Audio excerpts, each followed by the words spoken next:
Hello everyone and peace of Christ to all.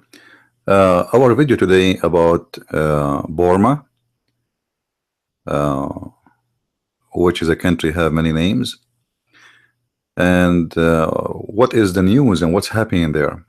I promised before, I made a video about it, and I promised to, to explain more in a coming video. Now lately, we heard the news that the Muslims are so angry and they are deciding to wage jihad in the country. It's called Burma. Uh, and the funny that what you see in Islamic news in Arabic is not the same what you see in English news. You see in English news, the Muslims, they use different language and they don't say what they say in English. They don't say the same when they speak in Arabic. And this is the case in all Islamic countries. When Muslims, they speak between each other, they have different news, they have different reports, and those reports we cannot find it anywhere. As an example, if you take the Saudi airline, the airline of Saudi Arabia, I don't know if they changed that or not. They have the brochure have two sides, one in Arabic and one in English. The one in Arabic, it says, Allah, please don't make us die in this fly, please protect us, don't make us die in the land of the infidels, don't make us die. It's like it's a cursing prayer for the Christians and the Jews and etc.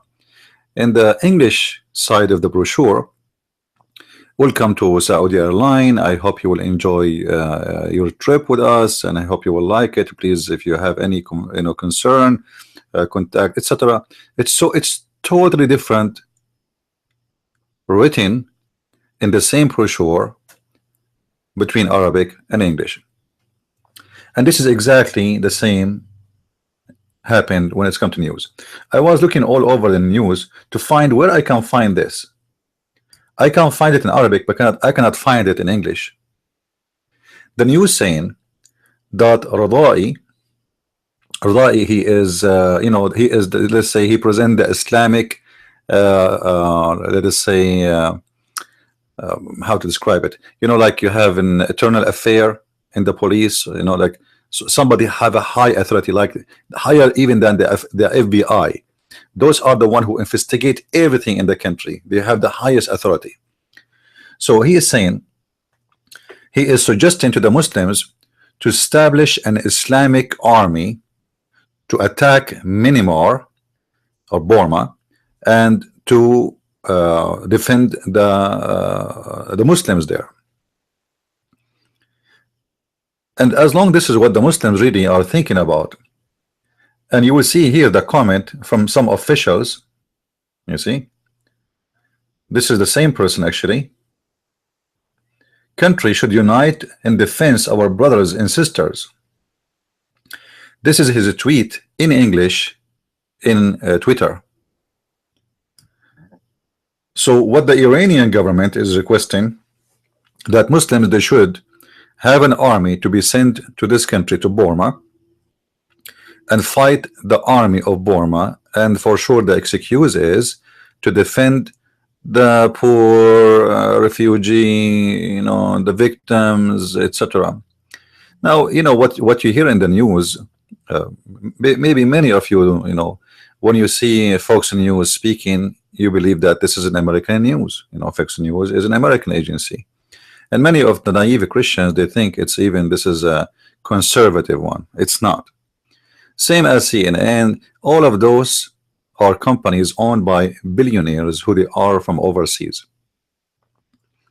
All the billionaires in the world, they have more than citizenship. If you check anyone on any one of them, how many passports they hold. You see, when you have two passports, it's mean you are a dual citizen. As simple as that.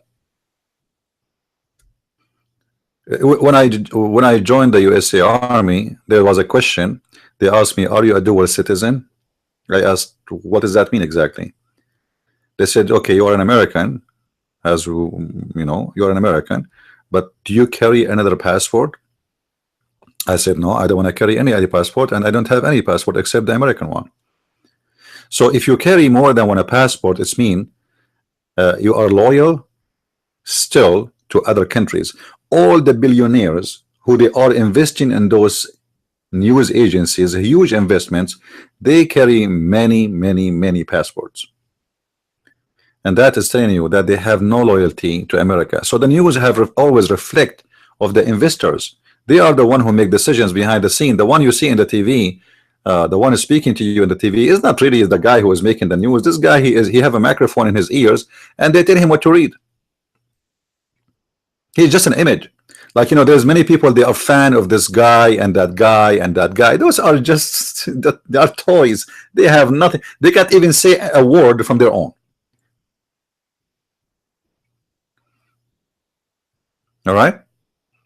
Please invite your friends. I know not many people expect me to be online, but it's okay. So now we go back and see what's happening.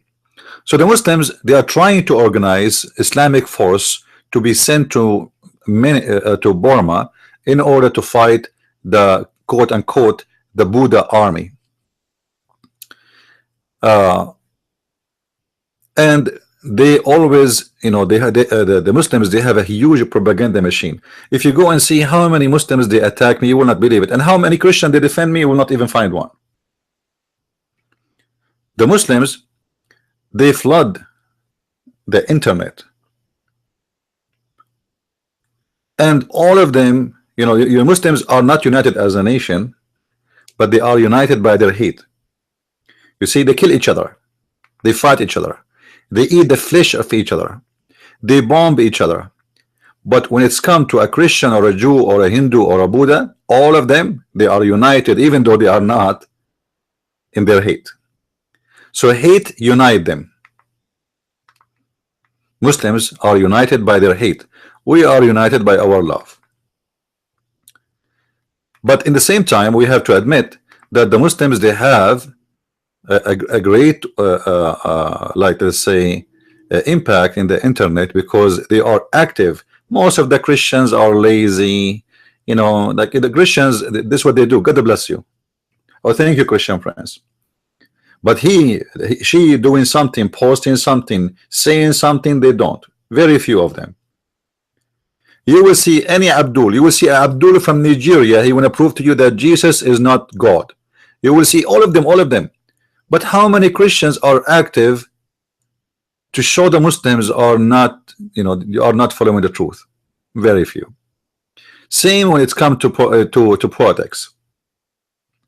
When something happen in any territory in the world, you will see the Muslims, this, you know, they flood the internet, they flood the social media. And if you go right now, actually in Twitter, you will find that number one who made hashtag is the Muslims. But yet they are not like the majority of people even using the internet. How that can be? Because they are more active to defend their propaganda and their agenda and their cult. And that can make a difference. Now, as long the Iranian, they are calling to wage war against Burma. So why until now we did not see any Islamic countries sending really any arms and weapon and I mean in publicly at least to you know, like our force or army to the borders of Burma to attack them? What is the reason? Before we go there and we explain the reason why they are not doing that, why is Muhammadans waging jihad in Myanmar? Because simply they are claiming that they are killing the Rohingya Muslims. All right. Now, before we speak about the Rohingya Muslims, let me show you something which many of you do not know. Imagine you have illegal immigrants come to your country and they want to take over your country. This is who they are, those Muslims. They are not from there. You know, like they say to you, they are kicking them out. So what? They should kick them out. Why you are even there? Those people are coming from Bangladesh and they are not a citizen of this country. And now they want to occupy the country and they want to take over the country. They, you know, they flood the place. And then they breed babies like crazy, and they cannot even feed the babies. Their babies is in the street. Their babies, they do sex prostitution, theft. They are living like trash, and they show you the people of Myanmar in a very horrible images. Let me see. All right, they show you that they are really living in a very horrible image, but they are this is how they are now, because they are running, but they are running because of who? The leader of the Myanmar, the leader of the sorry, of those Rohingya, he said, we are going to fight and make a war until we have our right, even if 1.5 million get killed.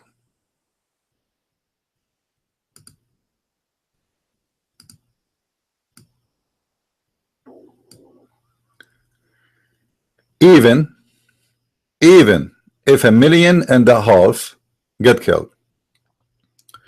I want to show you the websites. I'm taking it from the news, you know. This is where I'm taking the news from, in case you want to go. All right.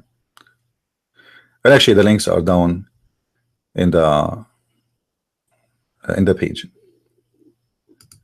So the Muslims, look what he said. The leader of the what they call them, the Mujahideen. This is his statement about what his plan for the country.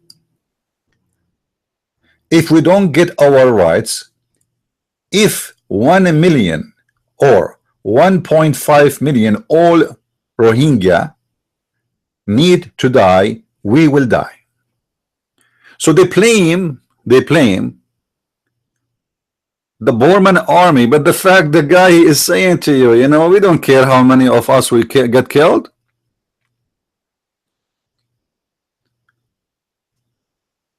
Why he is saying it doesn't matter how many millions of us will die, we will get our right. And what right he's asking for? He's asking for a territory of Burma to establish an Islamic state.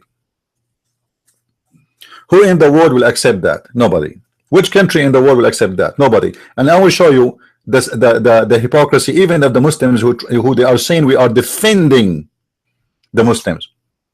Right now, the Kurdish, they are seeking independence. The Kurdish, they are seeking independence. Who is against the independence of the Kurdish? Muslims. How come? Iraq is against the north of Iraq independent. Turkey, Iran, Syria, Egypt, Saudi Arabia, you name it, all of them. How come you say you fight for the rights of the minority in a country? How come you say they have the right to have their independence and they are not even from there? But in the case of the Kurdish, who they are by millions there, and they are living in this land for thousands of years, how come they don't have the right of independence? You see the hypocrisy? Those are Muslims too. The Kurdish are Muslims. They are not Japanese or Chinese. Why they don't want them to get their independence? What the problem? You know, the only problem is that those people are not going to help those countries. There is a risk, you know, there is a big risk. If those Kurdish, they got their freedom, Iran is going to be not Iran no more, because there's a lot of Kurdish in Iran. They will ask for independence soon. Turkey will not be Turkey no more. There is at least 25 million Kurdish inside Turkey. At least 27 million Alawi, at least. So, you know, Turkey is not going to be Turkey no more. You see, the coward, they say to you, the hypocrites, they say to you, we are for a freedom, we defend the minority, we are here, if people have the right, let them have vote. Why you don't let them vote? Why don't let them vote and see if they want to have the country, if they want to have independent or not? But when it's come to their land, they will not accept that.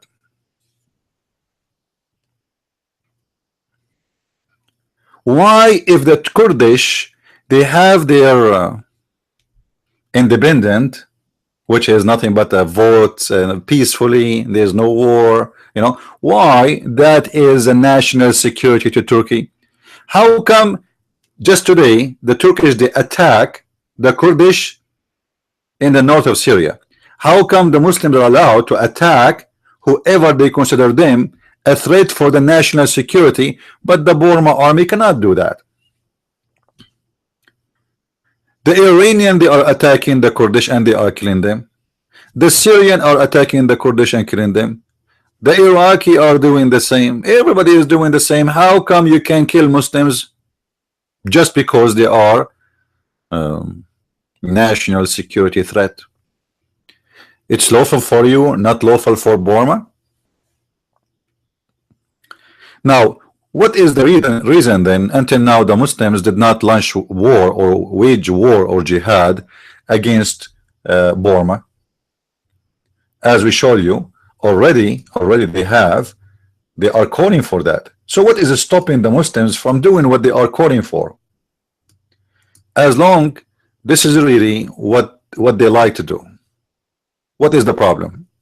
You know, the problem is the Muslims, they knew that they are not living in this earth alone. They knew that yes, Burma is a poor tiny country, it's not really that big, and they have a poor army. I mean, their arms and weapon is very poor. Muslims can, you know, if Muslim countries, they decide to attack Burma, they can really whip them out of the ground, I mean of the earth, easy. Their army is very weak and they are a poor country. So what is stopping them? What is stopping them? That there is two huge countries in the borders, and those two huge countries, they understand the threat and they have the same threat in their countries too. Look what the Indian government just said. Rohingya are not refugees but illegal immigrants. That is the truth. So here you see that India will not allow anyone to get close to Burma. And all the Muslims together, they are no match to India alone.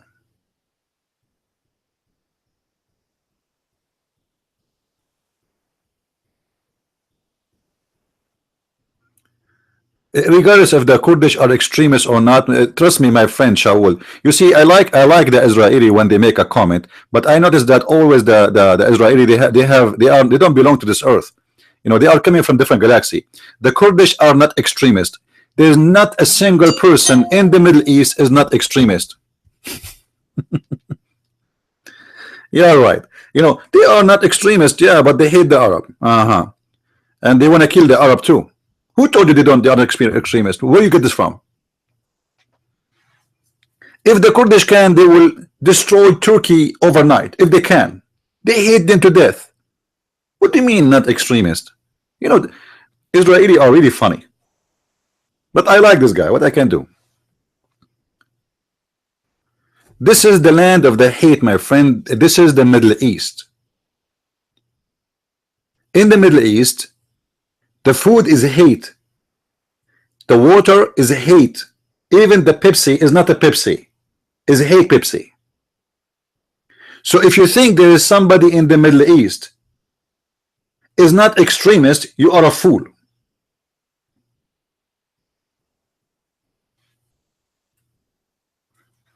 The Kurdish, they are just smart people who knows, you know, how to play the game. Like now, they are friends with Israel, but not because they love the Jews. They hate you. I guarantee you, they hate you. But they need you. Everybody is against them. They don't love the American, but they need them. As simple as that. If you think there is somebody in the world he loves you, you are wrong. At the end of the day, as long as they call themselves Muslims, all of them, They hate you. Aren't they the Kurdish Muslims? The majority of them, they are. So where you get this from? They are not extremist. They are, but their extreme go in different direction. Those people, they are concentrating in establishing their own country. This is their dream.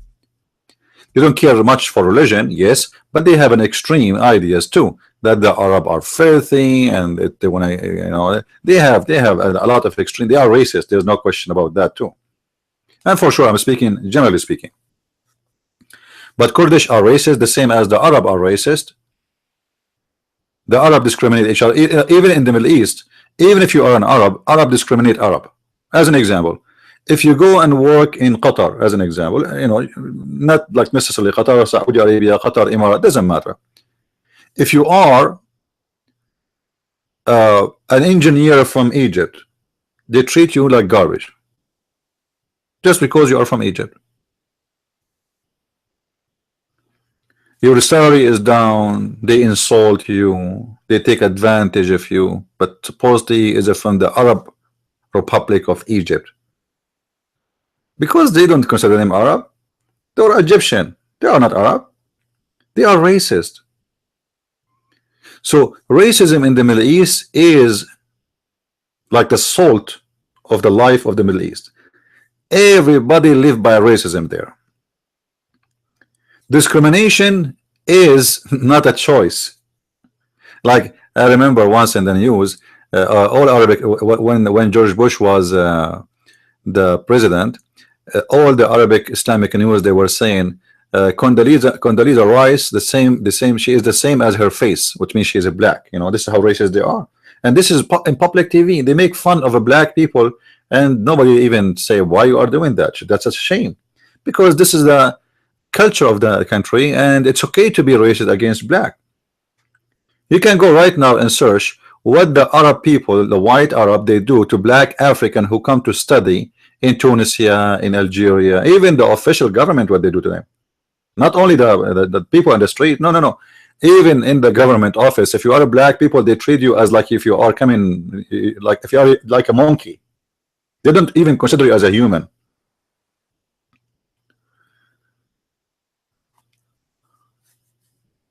Kurdish are not Arab, yeah.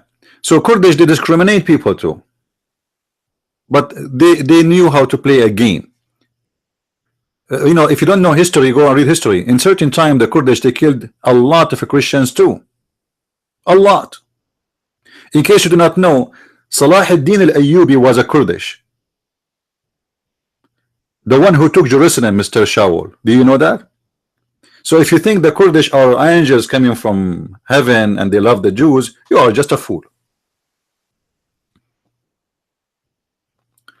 Now, so the reason they are not attacking, you know, as we showed you, that the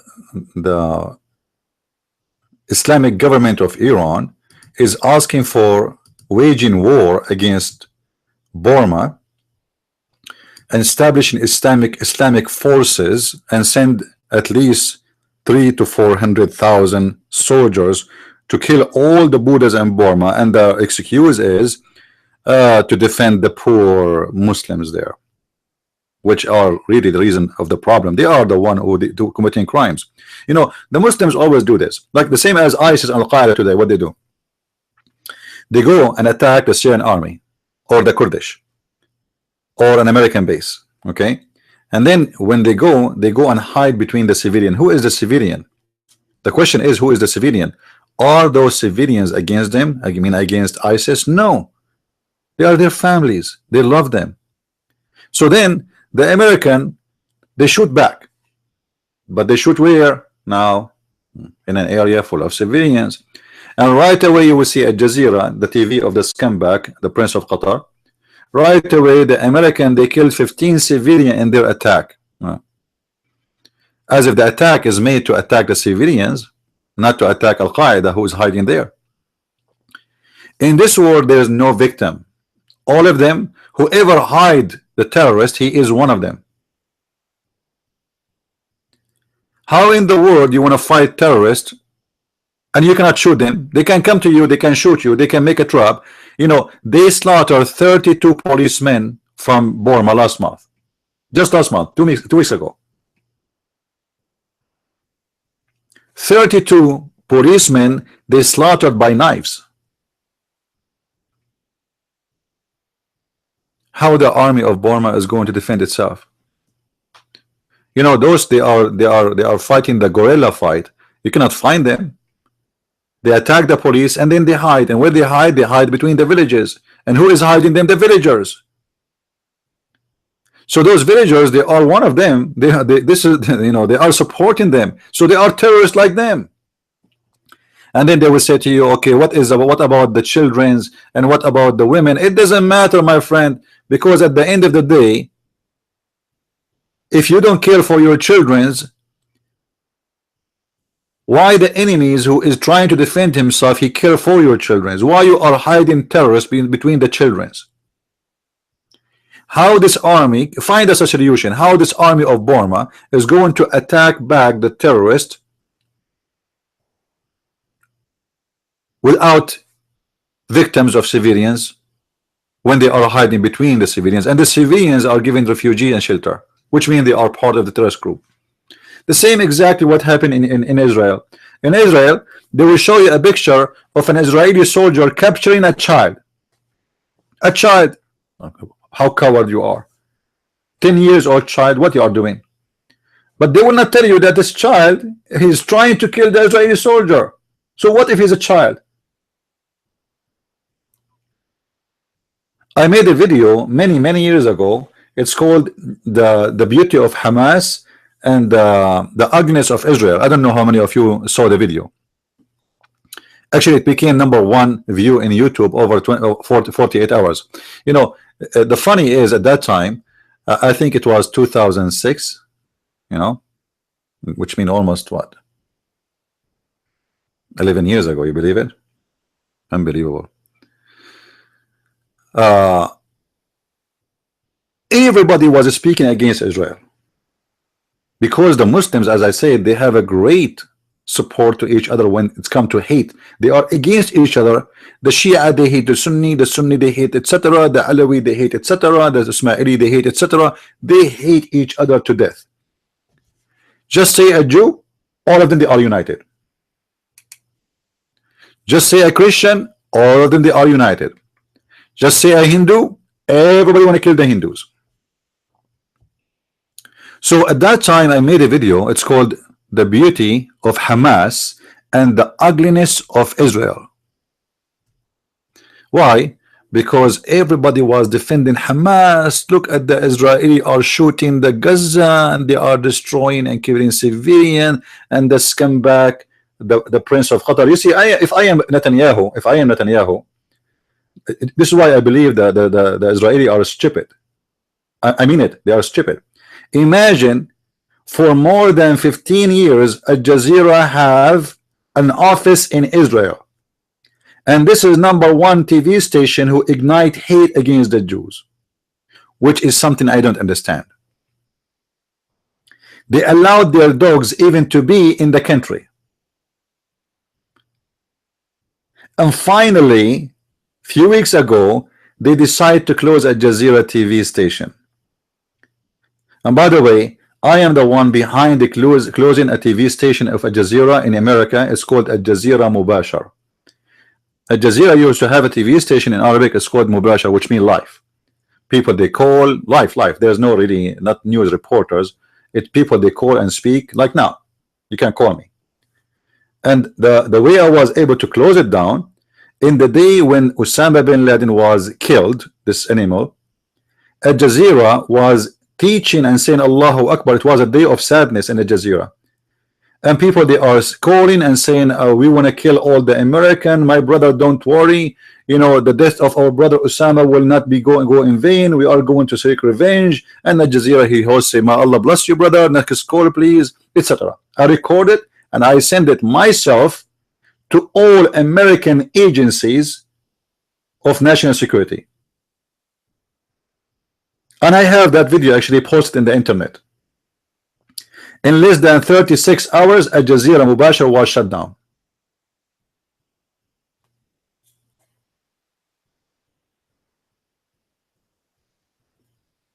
Now, the Muslims, they try to fool you and they say to you, we are your friends. Like, you know, the naive Israeli, they think they have a Muslim Sunni friends. As an example, right now they are trying to establish communication with the Saudi. They think that the Saudi will like them. You know, the Muslims, they have, this is my experience. I am born in the Middle East. I am from there, and I know the Arab, my people, very well. They have no friends. This is number one. They have no friends. They friend you for a benefit. If they shake hands with you, it's mean they want to ask you something with the other hand. So how about, this is for an Arab to an Arab. What about an Arab to a Jew, or a Muslim to a Jew? Why in the world a Muslim want to shake hand with the Jew? Why in the world the Muslim want to shake hand with the Hindus? It doesn't make sense. This religion teach that the Muslim, they should wipe all mankind who they are not believing in Allah. Muhammad said, I've been ordered to fight all mankind until they say there's no God but Allah and there's no prophet but me. And they pray as we pray, and they slaughter as we slaughter, and we eat as they eat, and they pay the zakat, and they obey Allah, and then and only then I will stop shedding their blood. Muhammad said that the judgment day will not come until a war will happen between the Muslims and the Jew. And if a Jew hide behind a rock, the rock will scream and say, there's a Jew behind me, kill him. So why in the world the Muslim want to shake hands with the Jews? It is temporarily. It is temporarily. You see the Quran, let me show you a verse, even though I wasn't planning to talk about the Quran. I wish one day we'll go and I will not need to use the Quran to prove something. But what we can do, all right, let's go there. Just to explain my point for those naive ones who don't want to understand. You know, I'm not, by the way, I'm not speaking against Muslims because, oh, you know, like I'm a Christian, he's a Muslim. How come I don't say the same about the Hindus or the Buddhas, you know? Because simply I know what this religion is about. I have no problem to have a friend, he's a Muslim. But because I know the Muslims, they will not accept me as a friend, never. So I will be a fool if I believe he is my friend. Now, if we go in the Quran, we will find the following.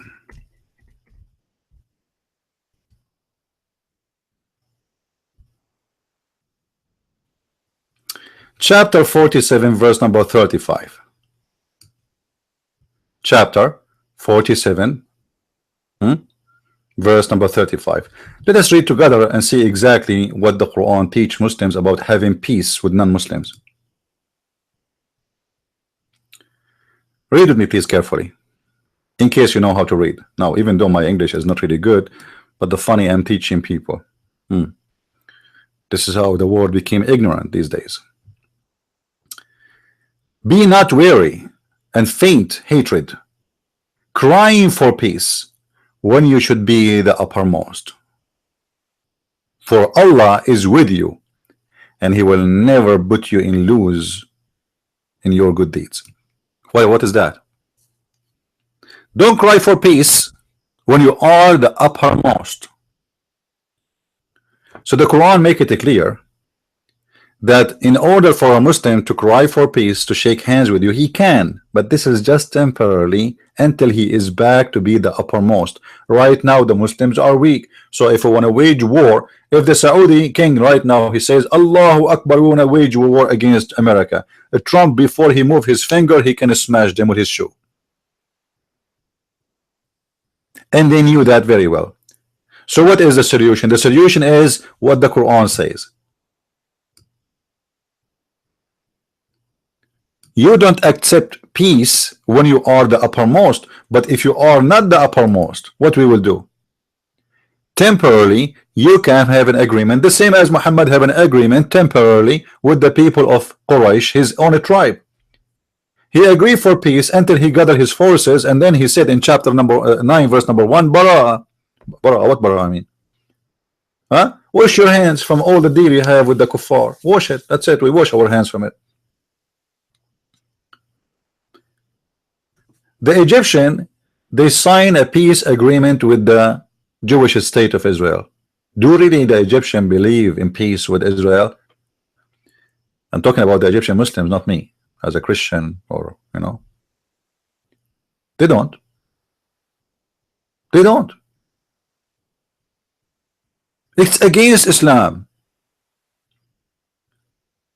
But because they can sign a peace agreement temporarily, maybe for 100 years, 200 years, until things change. Maybe the Israeli country will go,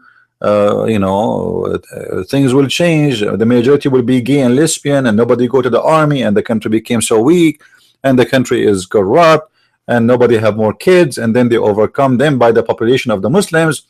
So now we cannot take over Israel by war. We tried many times. We tried the first time, the second time, the third time, the sixth time, and each time we attack them, we lose. So what we do? We have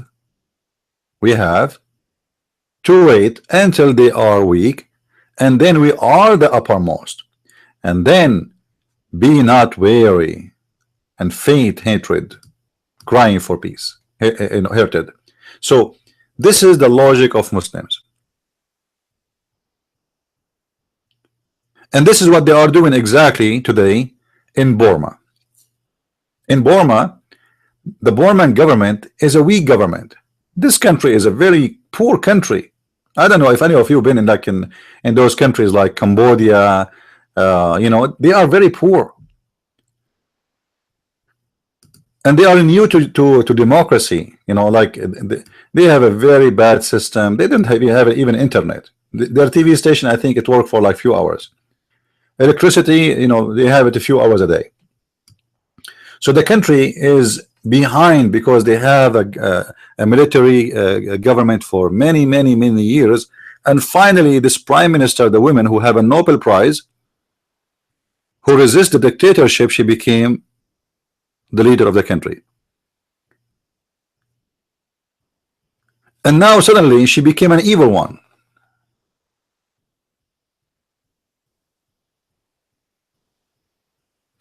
I thought their peace agreement did not go past 10 years.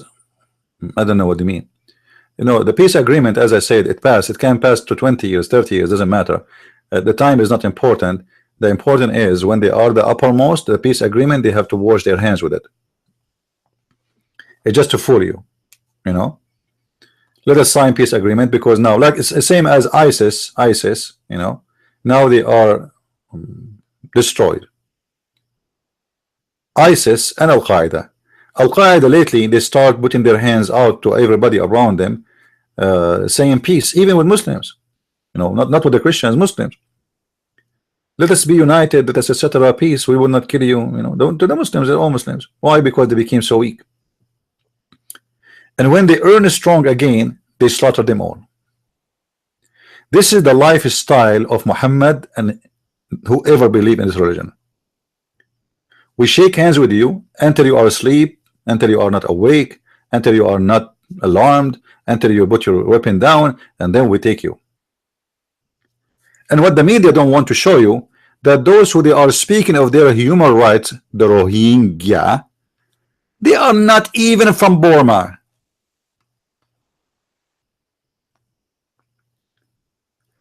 So why they are making a war in Burma? Imagine if I am coming to America as a refugee, huh? And then I will say, you know what? We want to make America an Arab country. And I gather all the Arab in my town, and we wage war against the American who took us in their houses and they gave us shelter.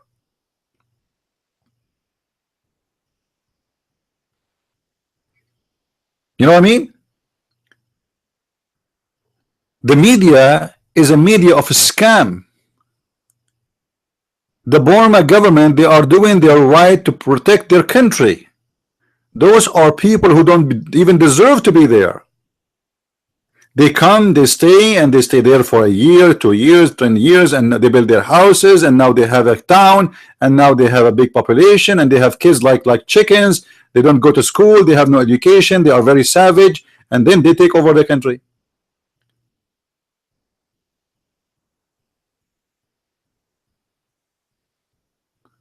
No, there's nothing it's called up to 10 years. I never heard of this before. Maybe you can teach me, my friend Rainbow. There's nothing it's called 10 years. That's not exist. The Quran is so clear that you can assign a peace agreement only if you are not the uppermost. Muhammad, he signed a peace agreement for a couple of months, actually. Just not even a year.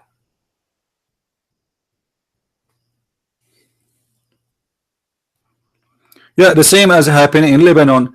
The stupid Lebanese government, they accepted what they call them Palestinians, you know, as refugees, and they give them shelter, and they give them food. They don't pay for electricity, they don't pay for water until now. Until now, those who they are Palestinian, like look at this, guys. They are in Lebanon for the last 70 years, and they never paid a penny for electricity.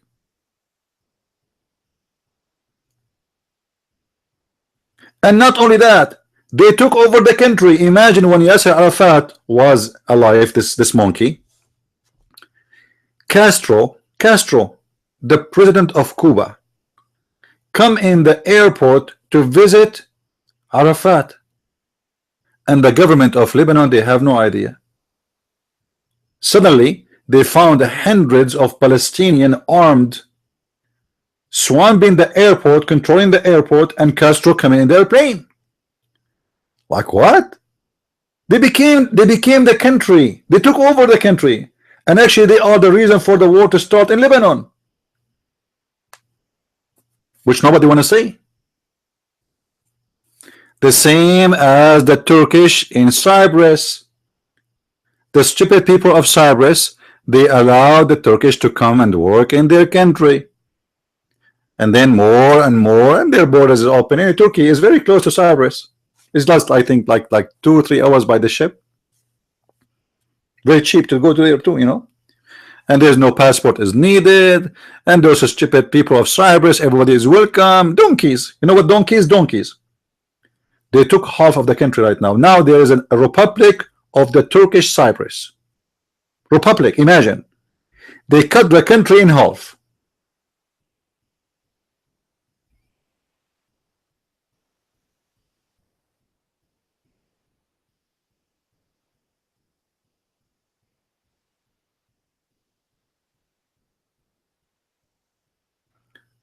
There is no limit. This is false. This is false, my friend. There is no limit in Islam to put a limit. Who is the one who want to put limit?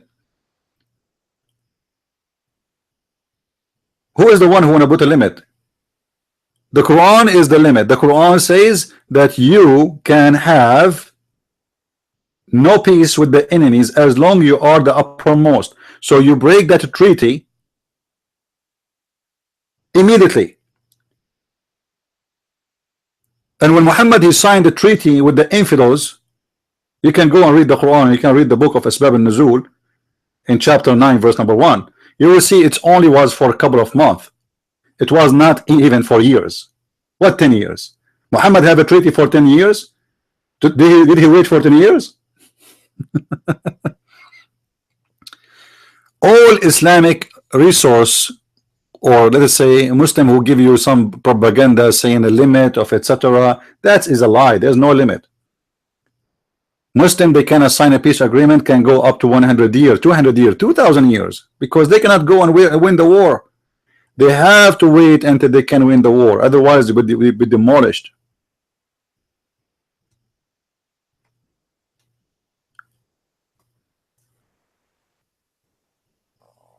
The Muslims are not stupid dumb. They knew when they can make it and when they cannot make it.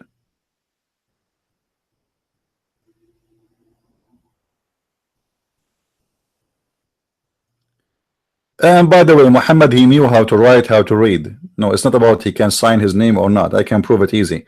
But because the Muslims are so dumb, you see, the Muslims, they go by the interpretation of the scars, but none of those scars was exist in the time of Muhammad.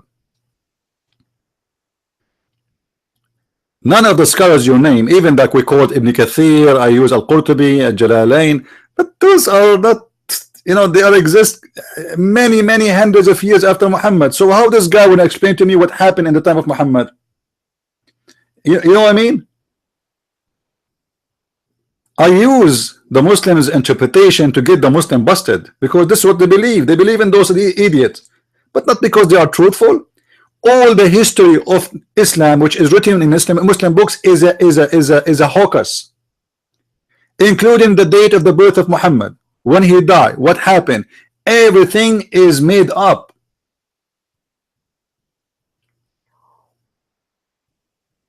But because they believe in this, I use it. You know, how in the world somebody will know what Aisha she put in underneath of her vagina?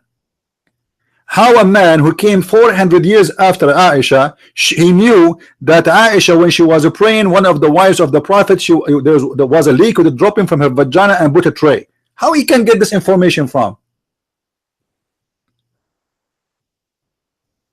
You know what I mean?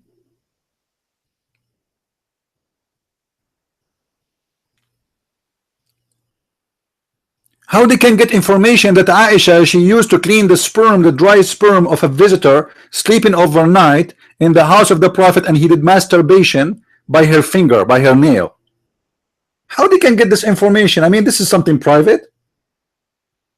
They have a camera there.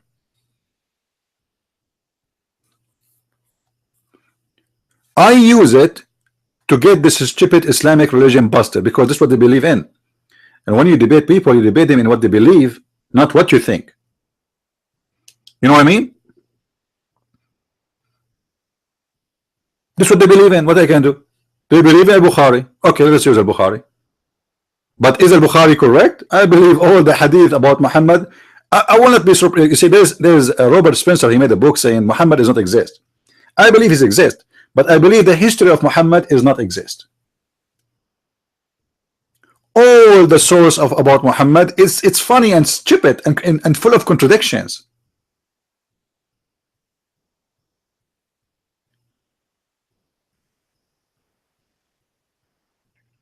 And sometimes you wonder where, like, how in the world those things are coming to be exist.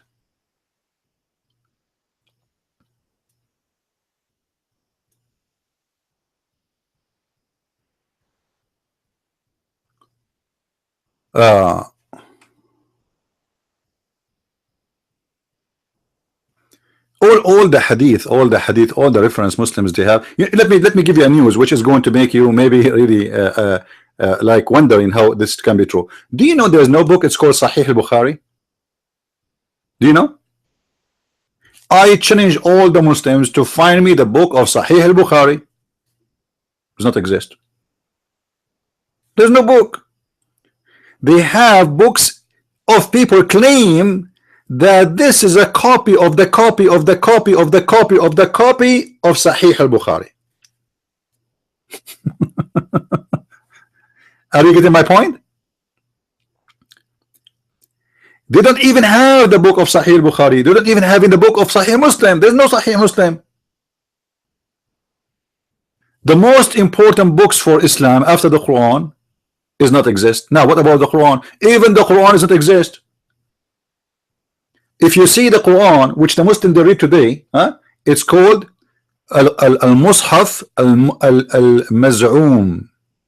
They claimed to be, even the Muslims they say claimed to be the Mushaf of Uthman, and that one is like the copy, the earliest copy they have, which is for Uthman, is at least 400 to 500 years after Uthman.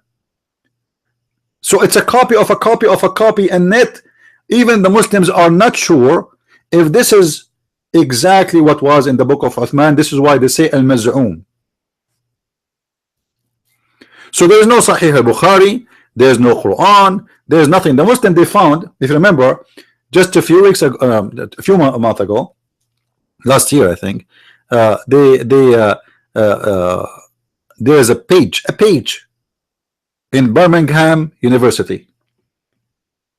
Even that page, who is dated to the time of Muhammad, the Quran there is not the same as the Quran we have today. And the Muslim, they were so happy, so excited. Allahu Akbar. You found nothing. You found the page, and even that page is not the same.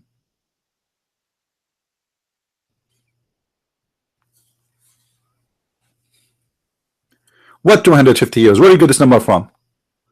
Apart, where do you get the number of 250 years?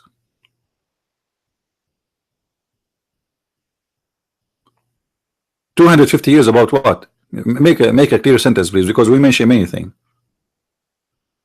What is the 250 years? You are talking about the copy of Birmingham?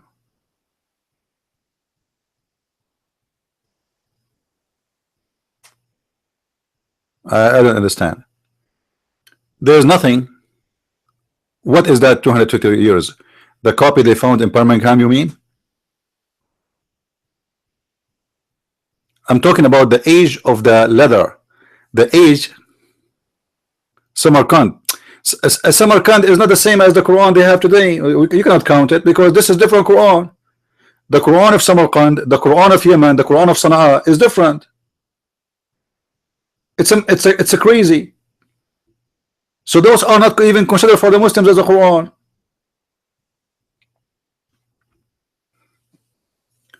Anyway, the Muslims, they have no manuscript of what the Quran. I can right now, I can go and search for the Quran of Samarkand, and you will see how many. It's a disaster. Let me show you. I don't know we mention it. Why the Muslims don't talk about it, you know.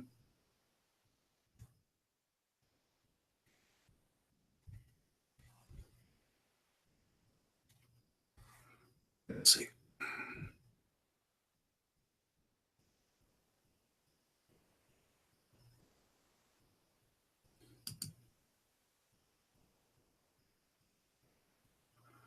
I'm just looking for the manuscript.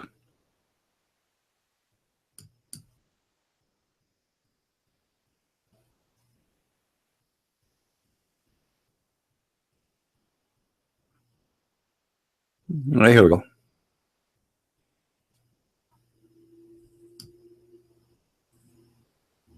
This is why the Muslims will not use this Quran to be a Quran for them to be considered. You know, there's a lot of things missing, a lot of things is added, but yet, you know, it is a Quran. This is just a few examples of how the Quran changed, but you know, there's no point for me to read for you because you guys don't speak Arabic anyway. And the reason I don't talk about those things, because in order to explain to people, you know, Arabic is needed. You know, explaining by speaking English will not make any difference. You have to be able, like even now, like even if you see the text here, the text we have here in front of us, even for someone who speaks Arabic, it's very hard to be able to recognize the words, because this is an old kind of writing we don't use no more, you know. So you have to be like, you have to magnify, you have to get it closer, you have to look carefully, try to read it slowly. This letter is this and this letter is that, and then you find you know, that there's a lot of change happening. All right, but anyway, this is not our topic. There's no really any resource of the Islamic Quran the Muslims they are using between their hands, which is the accepted one today. And the Quran of Samarkand is not even accepted. So why wouldn't I mention it?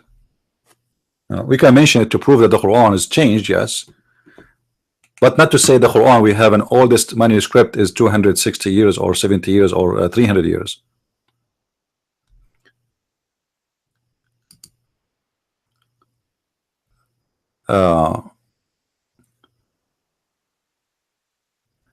So going back to our topic,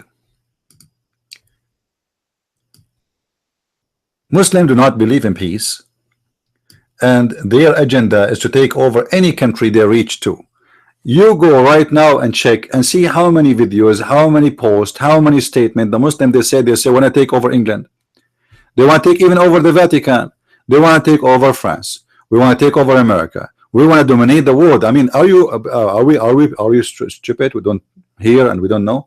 They are saying that to us. It's not like a secret agenda. They say that to us loud and clear every day. Yeah, this is not the issue if it's written in the Kufi or not, but still is not accepted by the Muslims. You see, some people they argue about things is not really important for me. I debate the Muslims about the Quran. I don't debate the Muslims about how legitimate it is, and for a very simple reason: it's a waste of time. First of all, show the Muslim that the Quran he believe in today is stupid. Then after that, who care? But some people they like to waste their time. There's some people like to argue. There's some people they love the debate to debate, not to make a point, no, to debate. So we have Quran of Samarkand, we have the Quran of Sana'a, but they don't believe in them. What we will use them for? We can use them if we are going to debate an official debate between someone who will prove to me the Quran did not change and someone who will prove the Quran is changed. That can be used. But I don't want to debate the Quran is changed. Why I want to debate that? That will be actually that will take us. That will save the Muslims, by the way. Is the same as giving a hand to Islam. Why? Because they will say to you, okay, now the Quran is wrong because it's changed. The true Quran have no mistakes. So why you want to do that? Guys, do you know what I mean? Do you remember last time I have a debate with a Muslim? He told me, well, yeah, there's no mistake in the Quran. This verse have a mistake, yes, but the true Quran have no mistake. So they start saying that already. So if you show them this, they will say, okay, you know what? Oh, here we go. This is not the word of Allah. For me, I better focus in the Quran, which they believe it is the true book. We show them how stupid it is, and then Islam is vanished. Don't waste your time. Hit the snake in the head. You know what I mean? As long they are believing in this book, and this is their dream that it is the perfect book, show them that it is not perfect and it's full of stupid teaching and errors, and then they themselves they will not believe in this book no more. I'm not going to waste my time to prove that the Muslims there's a Quran of Samarkand and Quran. This can be useful, as I said, for different kind and standard of debate. Most of Muslims actually we speak to them, they don't even know Arabic. More than 95% of Muslims have no idea what Quran is saying about. They're talking about. Even this guy, he's like Shabir Ali. Shabir Ali, he claimed to be a sheikh, but he don't speak Arabic. And they avoid debating anyone who speak Arabic.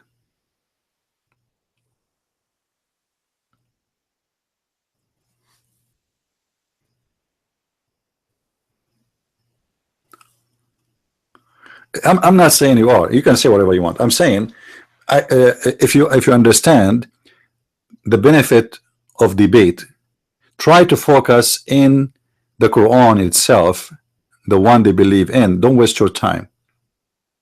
It's like you are trying to shoot the snake in the tail, and the tail will never hurt the snake anyway. She can grow a new one.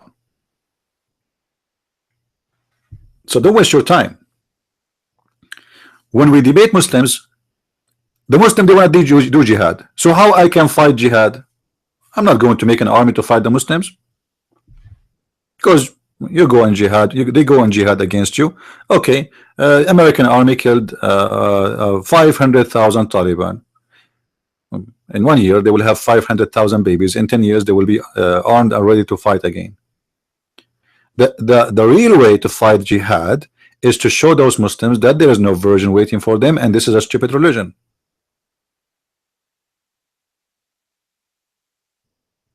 Are you getting my point?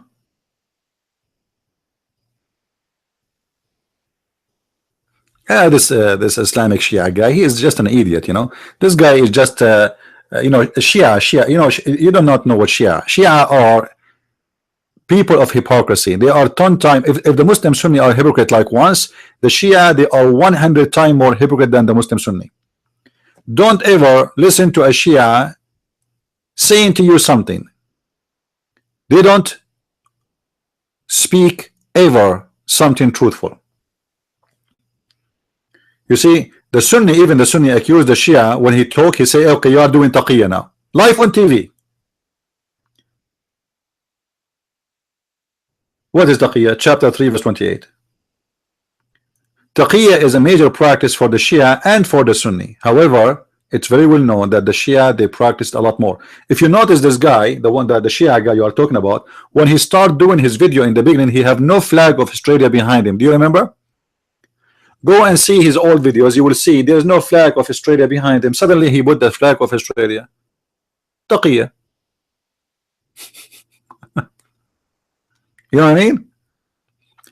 Do the Muslim believe in the flag of Australia? No. Those are Shia. They believe in the flag of Ali. Ali is their God. They worship Ali and his family. It's not a secret.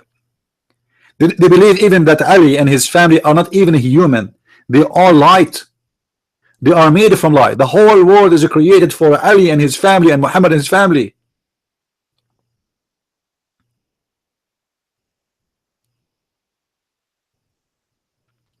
And all the Islamic history, and I use it against the Muslims, not because it's truthful. I believe all those stories there are fiction. As an example, there's a story of Ali. Once he was in India, but in the same time he was in the Kufa.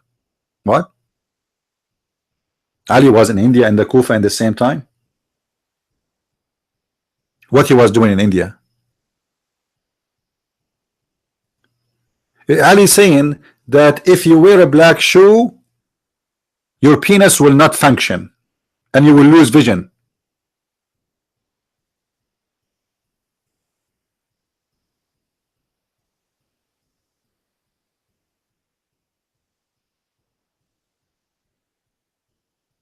You know, so their books is very crazy and very, but we, you know, I am thankful for those books because that will help us to get this religion busted. Now going back to the politics, which is something I don't really like to talk about, we covered that the people of the Muslims in Myanmar, they are not citizen, they are just illegal immigrant who trying to take over the country, and this is always the propaganda of the Muslims and the plan of the Muslims. And the Muslims, they have always double standard.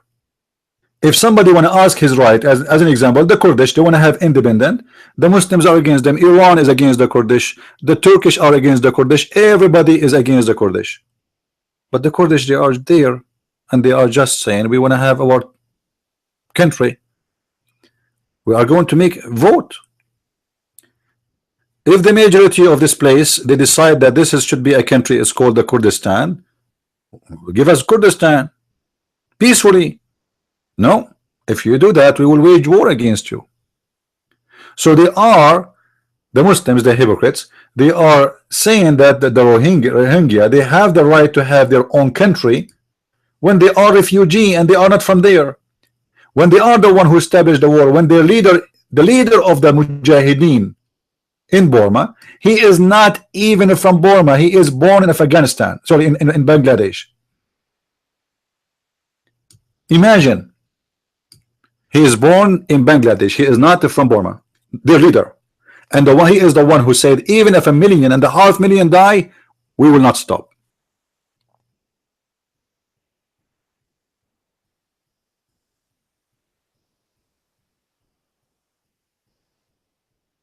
Right?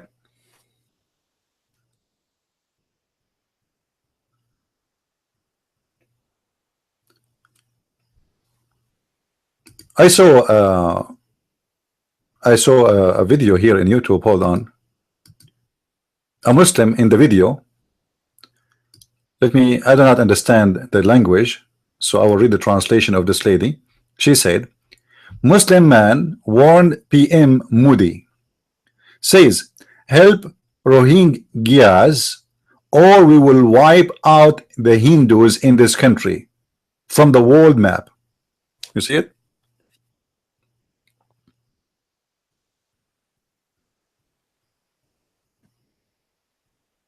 And he's speaking there in the video, but anyway, it's not in a language and I understand.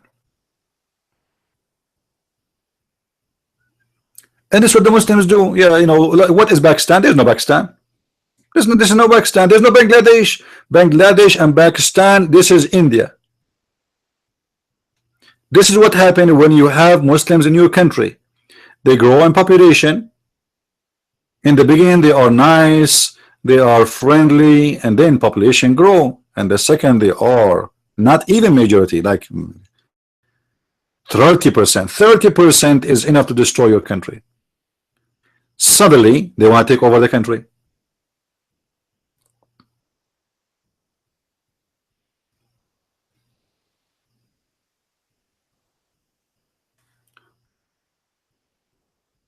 This is how it is.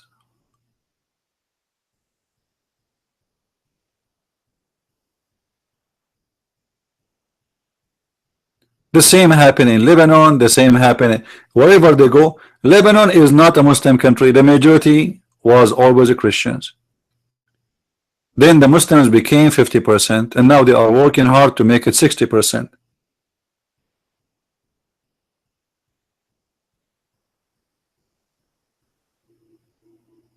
This is how it is. In the beginning, they play victims, and they play naive, and they play nice, and yes, sir, oh, sure, sir, yeah, I love America, sir. Okay, sir. Okay, let us give you a citizenship then, because you love America. Can you take an oath? He will take an oath, but in his heart, he have different story.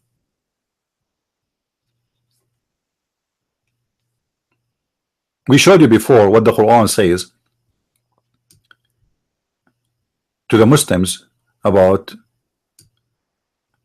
being a friend to non-Muslims, and how a Muslim is allowed to lie in order to protect Islam. Right? If we go to chapter 3, verse number 28.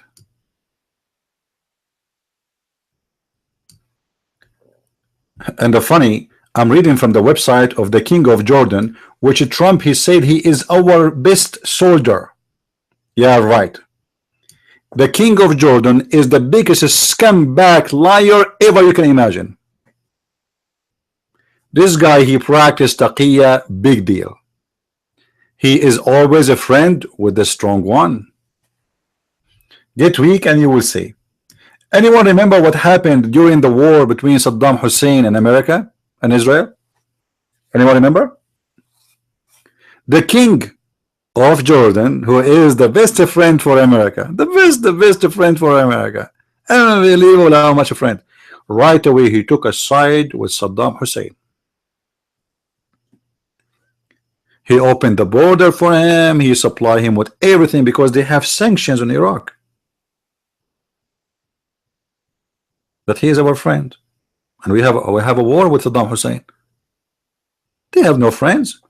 They thought Saddam Hussein is going to be able to fight the American. The American, maybe they wanna, yes, they are superpower, but they will not go in the ground, and they will not really, you know, like risk their soldiers and life of their soldiers, and they will not go in real war. So King of Jordan, he said to himself, okay, you know, Saddam Hussein, he have 1.5 million soldier. American will not go crazy and go in the ground. So he took the side of Saddam Hussein, and Saddam Hussein, he gave him oil for free. He paid only for 10% of the oil. 10%. Because remember, they have sanctions anyway in the oil of Iraq. And Saddam Hussein, he cannot breathe, he needs money.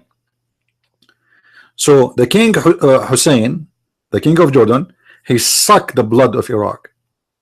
All the oil they get for 10% only money, and then they set out for 100% price.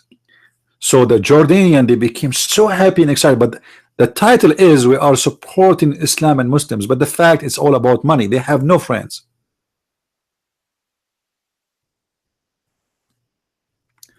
Now, if you read with me here, chapter 3, verse number 28, it says clearly that Muslim cannot take a friend from the Christians or the Jews or non-Muslims.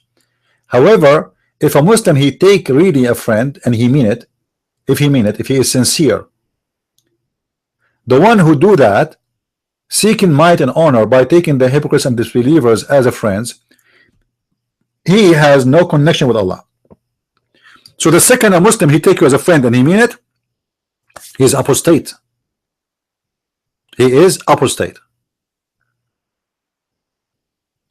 Any moment he do that, he is an apostate. And not only that, he should be killed. He has no honor, mercy, or protection from Allah. Unless, there's unless. Let us see the unless. Unless what? Unless it be that ye but guard yourself against them, save yourself from them, taking as it is where security, saving yourself from them by speaking in a friendly way toward them, while your heart is like this. And this is in the official website of the King of Jordan, who Trump just said he is our best friend in the Middle East. If you don't believe me that this is the official government website of the King family, read with me here. 2016, Royal of Ahl al-Bayt. Do you know what royal? You know what royal, right? You speak English. Al-Bayt. What Bayt? The King of Jordan, he claimed that he is from the house of Muhammad. So the royal of the people of the house of Muhammad, Institute of the Islamic Thought, Amman, Jordan.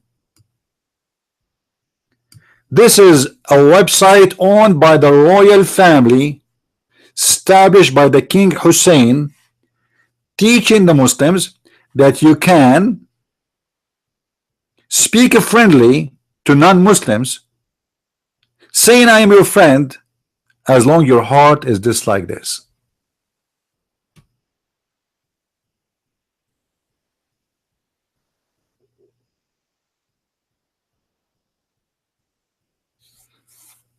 Well, the Nigerian, they deserve what they got. I mean, why you allow the Muslim to be your president?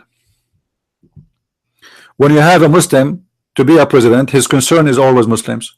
Okay, let them get what they deserve. Why a Nigerian they allowed such a thing to happen? They will take over your country, and he will never leave presidency. You will see. You know, they always corrupt the election. When the Muslim he took over, he never leave.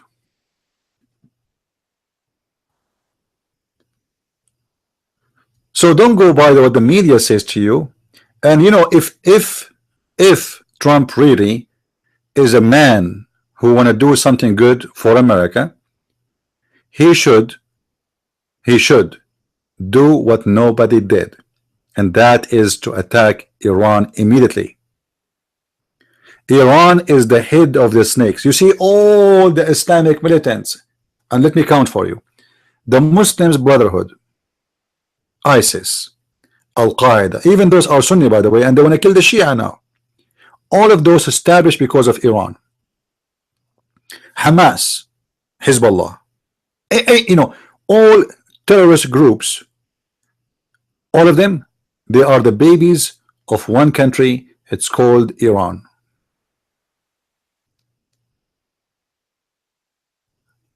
And the American, they did not learn yet. The first Islamic center for the Muslims Brotherhood, which are Sunni Muslims, and the Sunni they hate the Shia. The first center of the Muslims Brotherhood in Egypt was bought by the Iranian mullahs before even they took over the government of Iran.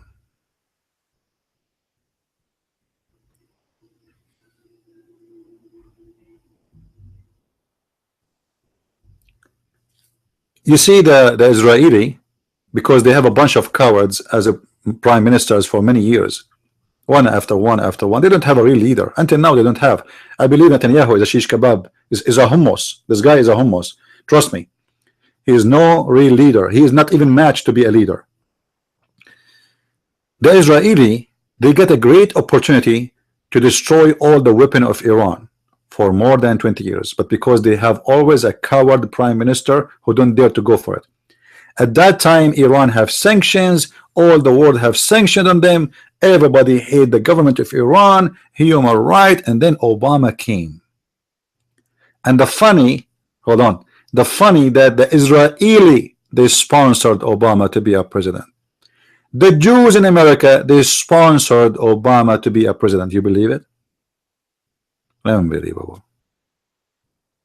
And then Obama, the first thing he did when he took over the government in USA, he gave all the Jews in the world a finger, big one,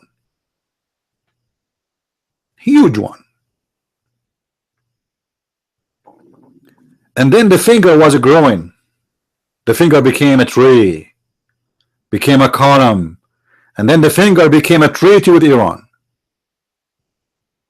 Don't tell me America will not let you. Who cares? Are you an independent country or not? What America will not let you? Are you joking with me?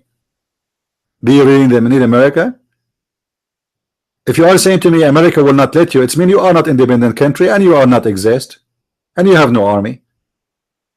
What do you mean America will not let you?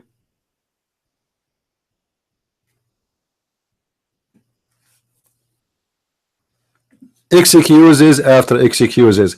20 years is gone, and the Iranians are building their source and establishing Hezbollah, and Hezbollah became so big right now. And look how stupid they are. Look, see, the Western leaders are the most stupid leaders exist in this earth. All the Western, not only in Israel, America, Europe. They started the war in Syria. Okay.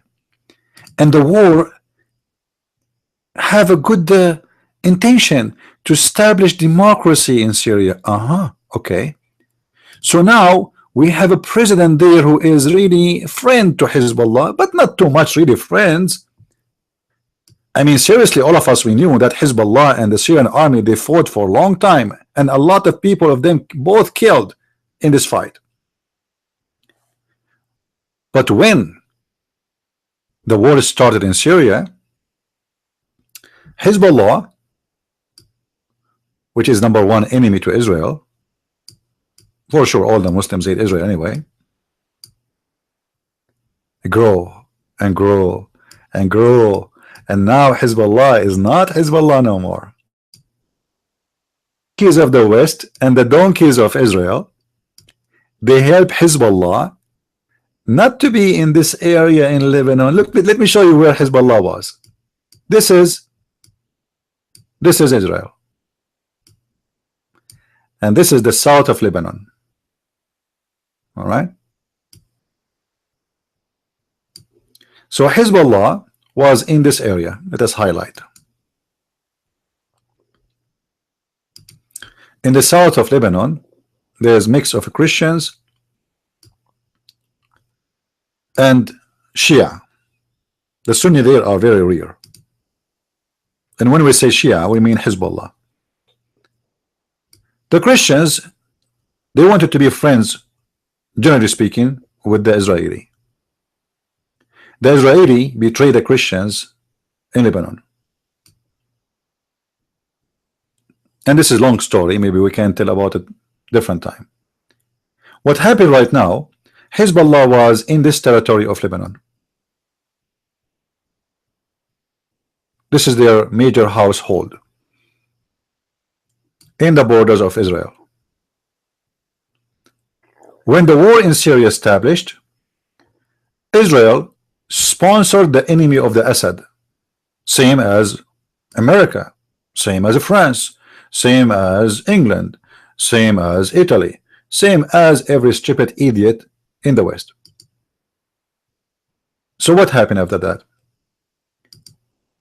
They thought that the Muslim Sunni are the majority of Syria, so they will take over the country easy. I mean, that's logical. The Muslim Sunni are almost 60% to 65% of the country, even though they say to you it's a lot more, but I don't, that's not true, because there's a Christians, there is Druze, there is ethnic groups, there, you know, there is many.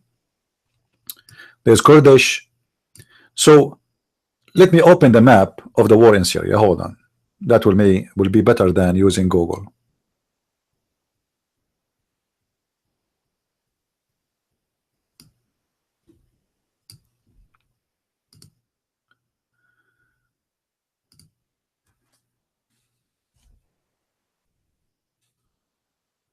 All right.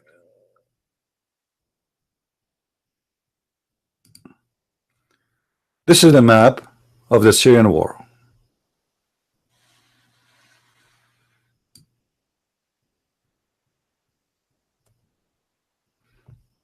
In the beginning, of the war, the Muslim Sunni, they were able to take really major areas in Syria, but they took always only the empty places, which is not really important. You see, let me show you here what ISIS is controlling. ISIS is controlling desert. This is empty. There's nobody live there. Nobody. This is empty, you know. If you drive in the car there, you will go for hours and hours and hours, and you will not even see a dog. Not even a dog will say how to you. Empty. So they control empty area. And the Muslim Sunni, who they are the friends of quote unquote Israel, which is very stupid, they were able to control a huge part of Syria, but it's a desert too. Like, you know, let us say from here, here, all of this area was in their control.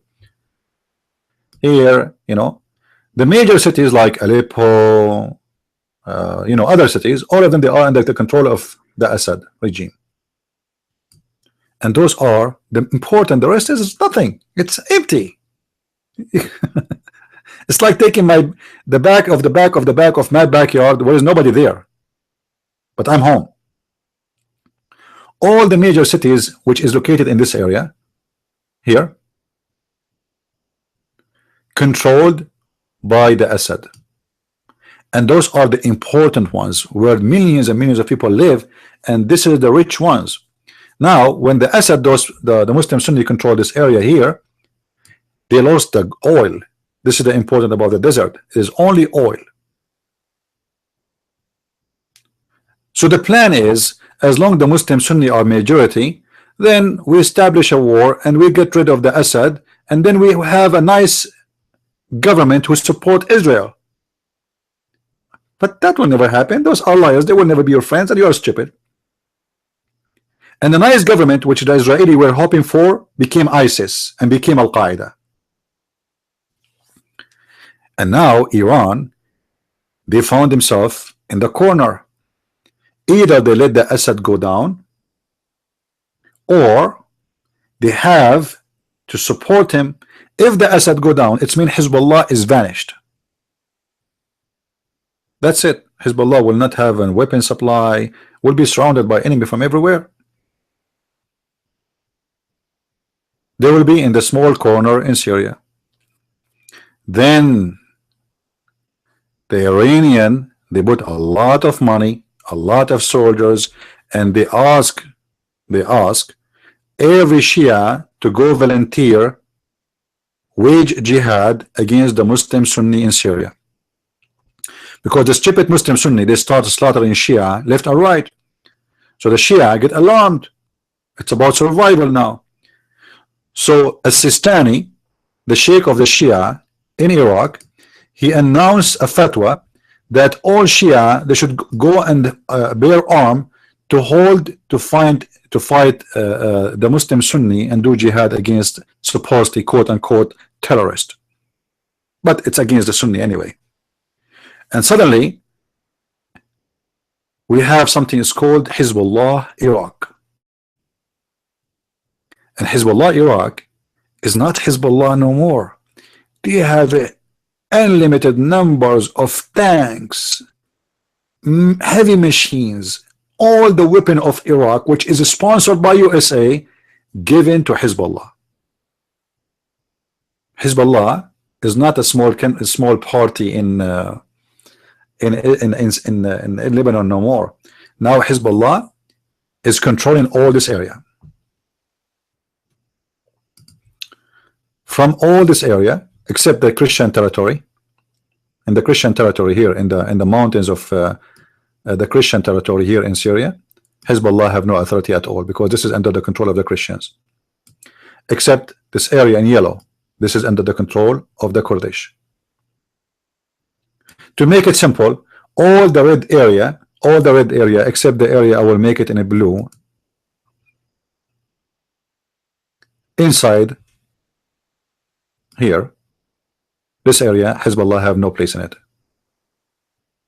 This is under Christian territory. All the rest in the pink color is under the control of Hezbollah. And not only that, Hezbollah is controlling Iraq, all of it. If they say to you there is an Iraqi army, I say to you it's a joke. There is no Iraqi army. Hezbollah is the one who controls the whole country. All the weapon is given by America to the Iraqi army as the weapon of Hezbollah. So we started the war in Syria. We have Hezbollah, small tiny party. Now Hezbollah expanded from Lebanon, and now it is everywhere, all the way to the borders of Turkey, and all the way to Iraq, and all the way to Iran. So now Hezbollah is connected all the way from Iraq through Syria, through Lebanon to Israel. This is how stupid the plan of the Israeli and the European.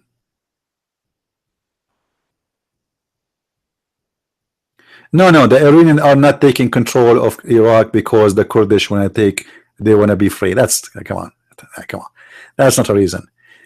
Iraq is a Shia country. They do not need to take over anything. Shia are Shia. They sponsor each other. Don't fool yourself. You see, anyone who avoid taking into consideration the religious motivation, he is a foolish man. He have no idea what the Middle East is about. The Middle East, everything is about religion. Even the window you build in your house is based on religion. The bathroom based on religion. The food you eat based on religion. Iran is a Shia. Iraq is a Shia. That's it. You cannot separate between them. And now because the West, with the stupid war in Syria, they have established, without knowing, a huge Shia militant groups. If we go right now and search in YouTube, right? Right now we can go and search in YouTube. You will find what I'm talking about. Or let us say, let us search Al-Fatimin. Hold on, let me search for Al-Fatimin. They have many brigades, they have many armies, all are Shia, and all of them they want to kill the Israeli. This is why I say the Israeli run by a bunch of donkeys. And now the friends of the Israeli are destroyed. All the friends of Israel in the Middle East, they are destroyed. All right. Actually, they call them friends. For me, they are not friends.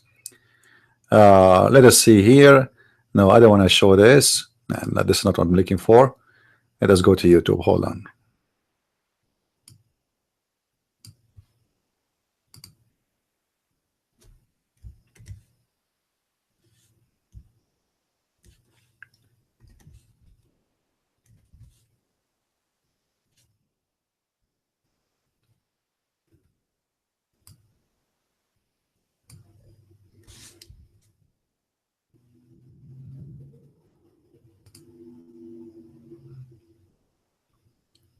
All right, those are the militants of Afghan. Imagine, guys, Afghanistan. It's called Liwa al-Fatimiyun, the army of Fatima. You know, the Muslims, the Shia, they worship Fatima. You know, those are from Afghanistan, and they are all over Syria right now. They brought Shia from everywhere in the world, and now their flags in the top of Aleppo, as you see, the flag of Hezbollah, in the top of every major city in Syria, and now Hezbollah is everywhere. If you see the soldier here, you have a hat. It's called. It says Ya Zainab. Ya Zainab. You know, those are the Shia. They worship the family of Ali. Fatima, Zainab, Hassan, Hussein, Ali, you know, they worship them. Liwa al-Imam Muhammad al-Baqir, the brigade of the Imam Muhammad al-Baqir. لواء جيش الصدر, the army of Sadr. But anyway, this one is exist before the war in Syria.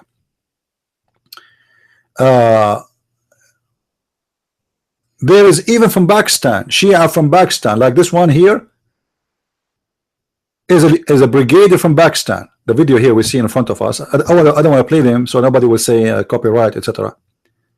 From Pakistan. So the Shia, they are brought now to Syria from Pakistan, from India, from Afghanistan, from Iran, from everywhere, and already Iraq, all of it is Shia. So now we have Hezbollah controlling a huge territory. So the coming war between Israel and Hezbollah is going to be very much fun because of the stupid Prime Minister of Israel and his plan, because I believe he is one of the reasons for Hezbollah to flourish. Same as the Western leaders, they are the one who made Iran and Hezbollah flourish. And now they are worrying, okay, we lost the war in Syria. The Muslims, Sunni in Syria destroyed, that's it, they became shish kebab. Assad is going to stay. Shia are going to stay. Hezbollah became a lot bigger. So what we will do? Nothing. We can do nothing. You have a coward prime minister in Israel who will never go in war with Israel, with the Iranian government. He don't dare. You have a country who is not ready for war. People are already, you know, busy eating food at hummus in Israel, and they are not ready for what's coming. What's coming is really big. The coming war between Israel and the Shia is going to be a lot bigger than any other war the Israeli ever have faced, because now the Shia, or let's say Hezbollah, they became very well trained. I mean, you know, how many years of war in Syria? Do you know how much experience they got?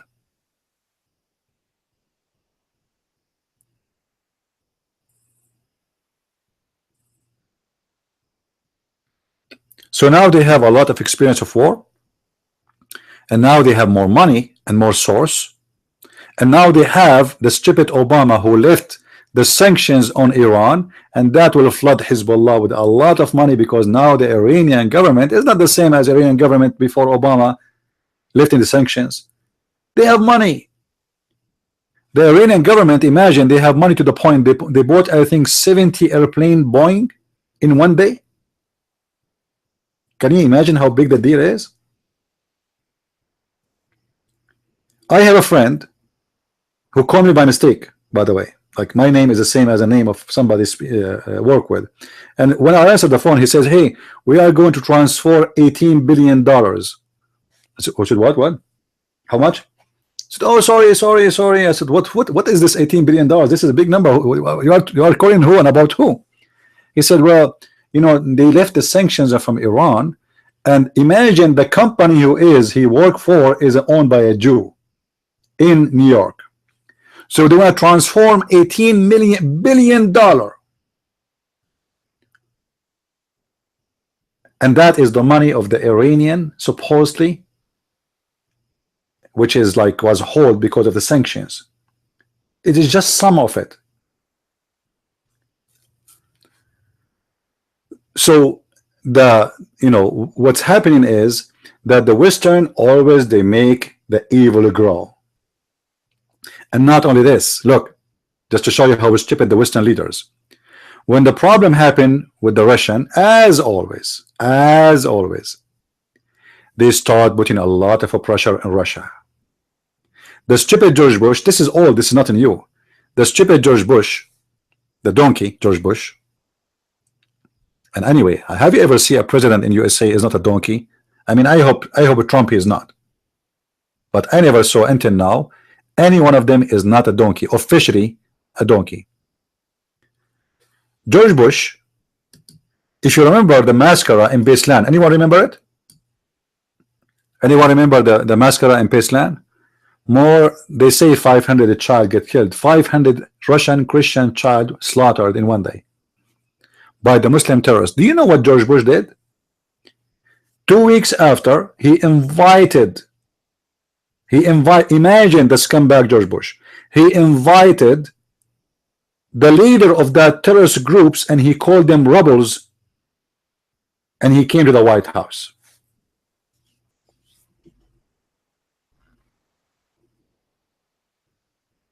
Imagine if Russia invited Osama bin Laden after killing 3,000 Americans, and they call him rebel, and he's a hero.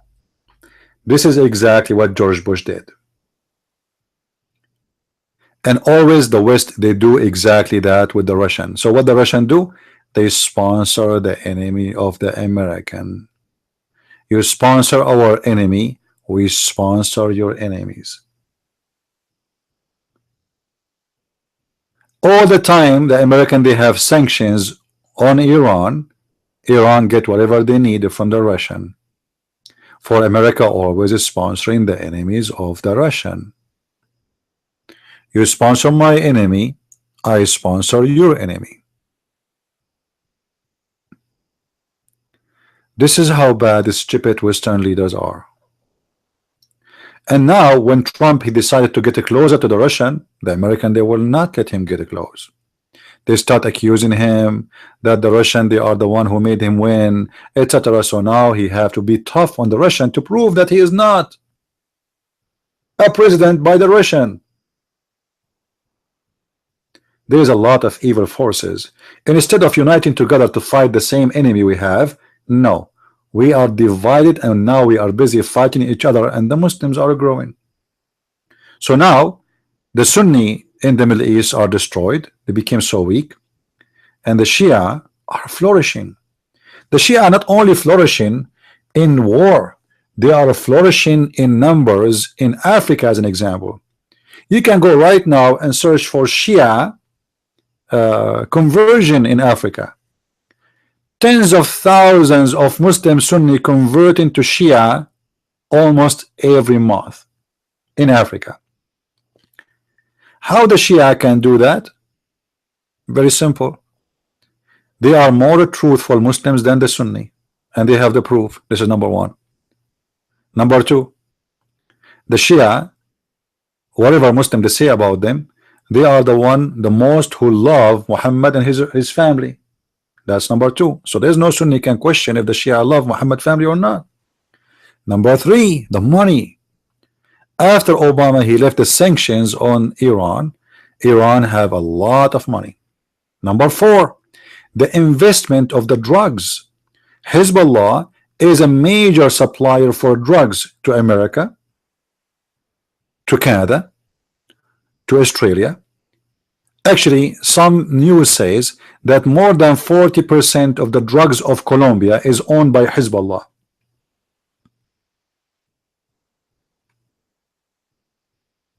There's a lot of banks. Actually, just last year I heard the news. There's a Canadian bank which is functioning for like 20 years. Imagine.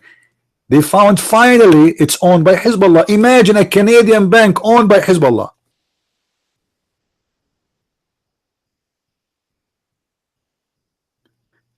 If you go and check out how many grocery stores in USA is owned by Hezbollah, you will not believe it. And how they do it? Let me explain to you how they do it. Let us say I am a Shia and I love Hezbollah, but I'm poor. So what Hezbollah do? They bring me an agent who live in America as an American citizen. They say, listen, Hassan, we can open for you a grocery store, but every month from the income you have to send us, etc. The guy is poor. He says, sure. Are you serious? Yes, we will buy it for you in your name. But you remember, you cannot play games with us. For sure, they will kill him. You know, this is Hezbollah. So they buy for him a gas station, a grocery store, and all those grocery stores in America, they send money legally. Because, you know, if I make money, right? If I make $1 million money a year, okay, and then I pay my tax, all right, then the rest is my money. I'm free to send it wherever I want. So I say, okay, I want to put it in a Swiss account, and that account Hezbollah having access to it. Hezbollah is a very huge. Do you remember the guy Hisham al-Husseini? Anyone remember the one who debated with me? Who remember him? The head of the Islamic Center in Michigan. Anyone remember? Let's see.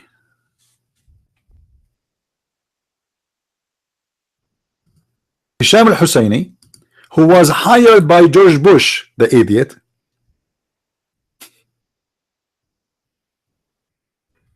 as a consultant in the Department of Defense. Imagine how much money salary they gave him.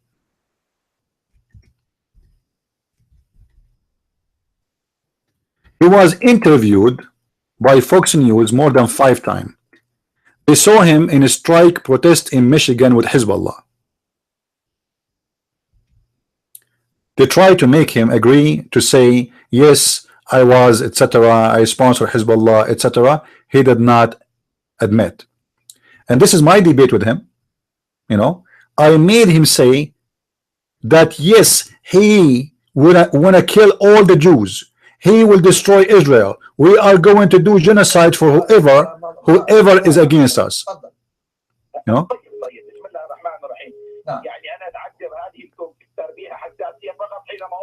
This is him. And by the way, the debate, not only I did debate him, I made him falafel. You know the hummus? I made him shish kebab. This is the biggest sheikh of the Shia in America.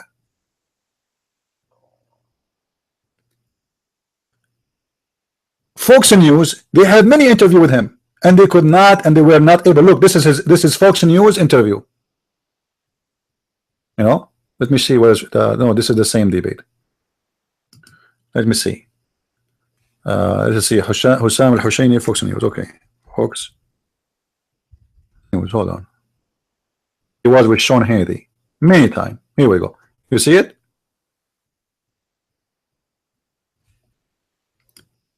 Many times they try in the Fox News to make him admit that he sponsored Hezbollah. They could not. But I got him busted, and I made him say, he said it clearly, he want to kill all those who they are occupying Israel, and he want to kill all those he called me Zionist. He called me Zionist. You can go in those who speak, by the way, those who live in Israel, you speak Arabic, many of them. Go download the video and translate to Hebrew. You know, Shaul, if you are really truthful and you care for your country, why you don't download this debate and translate to Hebrew?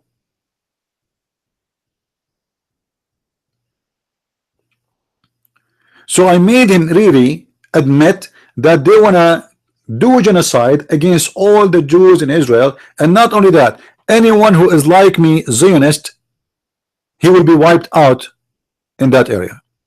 And they call me for sure Zionist. Why they call me Zionist? Because I am saying the truth that Israel is the land of the Jews. And I showed him that from his book.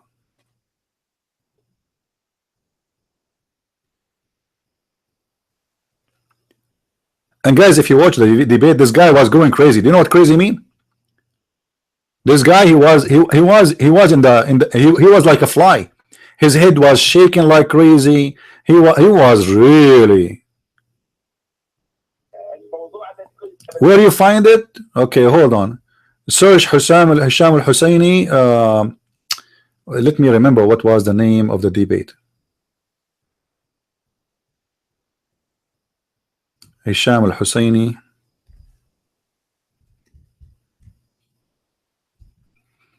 ABN. Hold on. It should be in the ABN channel. Those are just parts of it, you know.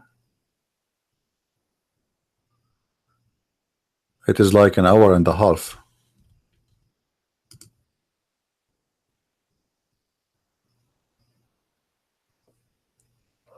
Isn't it weird that not even one person from Israel he did translate this debate? He didn't care, you know. I'm fighting alone. I think the reason I could not find it, I think the name is pronounced wrong, because he pronounced it Hisham, maybe Hisham.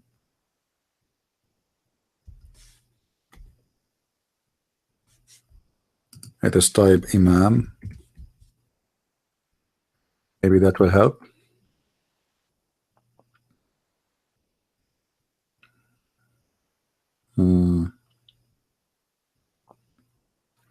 You see, all of those are just 14 minutes. 14 minutes, they are parts. It's better if we can find you the original copy.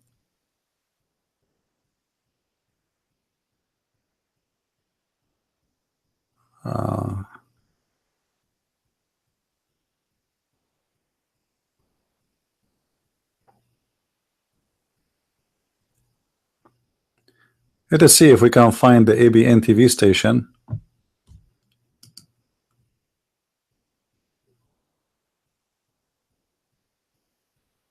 I cannot find it. But it is there. It must be there. You know, I mean, like ABN.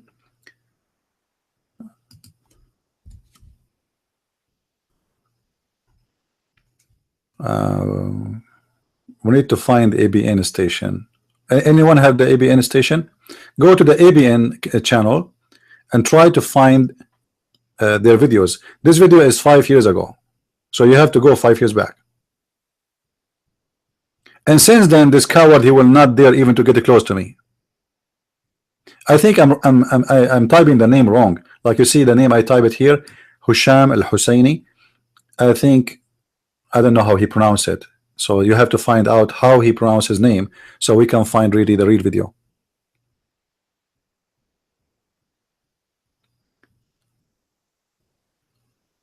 No, it's not under CP. Just find. Okay, hold on. You need to find ABN TV. ABN is the Aramiya TV station, because this is where we did the debate. ABN Sham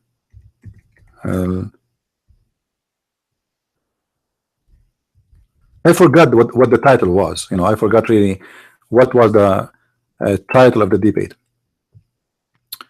I'm searching in the other browser.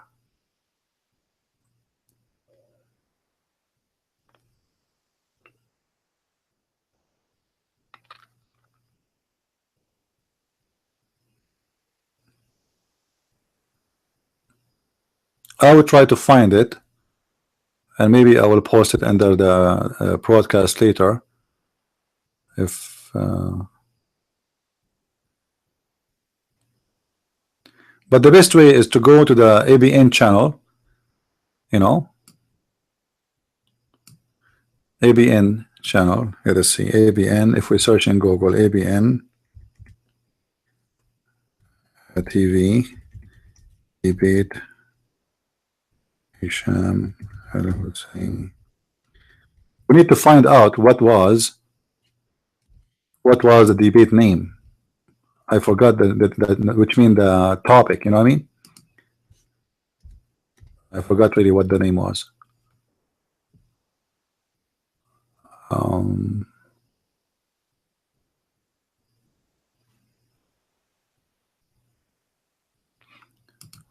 There is no way it is gone. You know. Go to ABN. Find the ABN TV station. Anyone have the ABN the Aramiya TV? Aramiya. Let me open their website. Aramiya. And then you go. Let us see here. Then try to find their YouTube. Let us see. Find their YouTube here. I am in their website. Video on the YouTube. All right, here we go. Oh, their website is not even responding.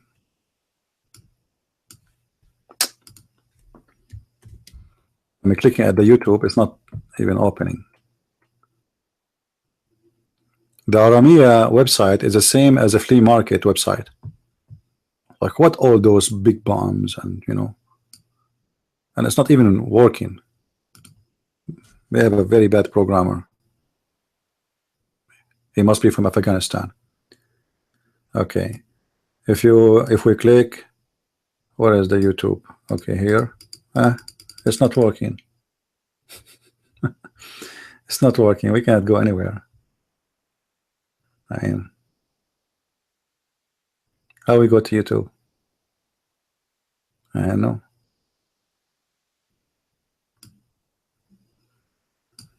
YouTube channel. Okay, visit the logo. But okay, here we go. All right, this is supposedly YouTube channel. Let's see.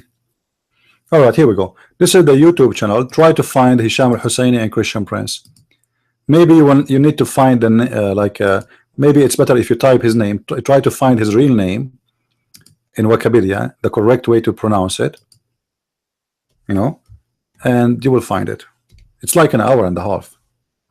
I made him go crazy. Do you know the fan? You will see his fan is going like crazy. He moved his chair. He left.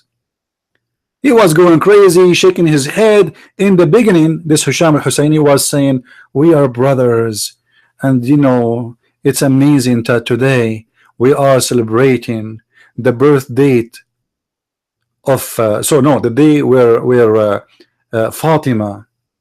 Fatima, the daughter of the Prophet, passed away. It's the same day where the Christians celebrate the mother of Jesus." What? And if you see, guys, he is like a snake. He is exactly like a snake, speaking so nice, so friendly, taqiyya. And right after that, I made him go crazy. The nice guy is not exist no more. In a second, he wanna kill me. He wanna wipe out the Jews. He wanna take over, what he called Palestine, and we we are the victorious. We will be victorious, and we will take over. And all the Zionists like you, we are going to wipe them out. And you will notice always that the second you defend Israel, they accuse you to be a Zionist. And the funny, not even one Jew, he even donate to me. The Muslim, they accuse me, I work for Israel. I work for the Jews. I am a Zionist. I just say the truth. And what makes them more angry, that I am from the Middle East. You know what I mean?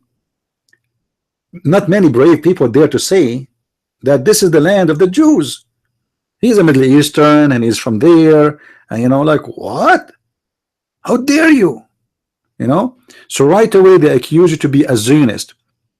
In the same time, if you say something negative about Israel, the Jews accuse me that I hate Israel.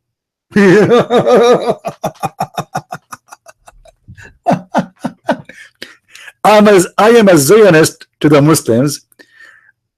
Imagine some of them idiot. They accuse me that I am anti-Semitic.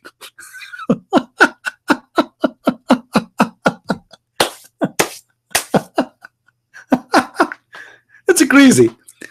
You know, and actually once there is because I defended the Hindus, I receive a message saying, "Are you a Hindu? Secretly Hindu?"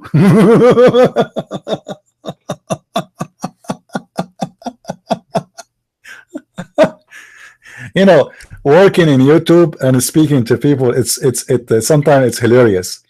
People are funny, and it's kind of like, I don't know what to say. Just say the truth, and then you will see how the gates of hell will open on you. Or what I am saying, I am not supporting the Jews. I am just saying this is the land of the Jews. That's it. This is not support. I'm saying the truth. Give me other proof. Prove me wrong. If I go to Israel, they will not even let me get in the airport because in my passport it says I am born in the Middle East. I am an Arab. They will take me and they will investigate with me, and mostly they will let me go back. And I don't blame them, because he might be a terrorist. You know, you never know. How do you know who is a Christian Prince? The second you are truthful is the same second the devil, he opened all doors against you.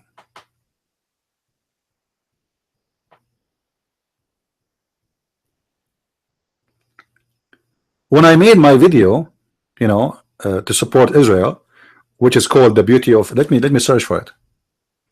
The Beauty of Hamas. You know, when somebody see the name, he will say like, what? The Beauty of Hamas? Actually, I send an, when I made the video, I send, like, a private message in Paltalk. You remember Paltalk, so I send a private message to everybody, and then I receive a message back. Says, a Jewish guy said to me, "Shame on you, Christian Prince. Shame on you. You are a hypocrite. You are a liar." And he's a Jew. I said, "Why? What's wrong with you?" He said, "The name of the video, the beauty of Hamas and the ugliness of Israel."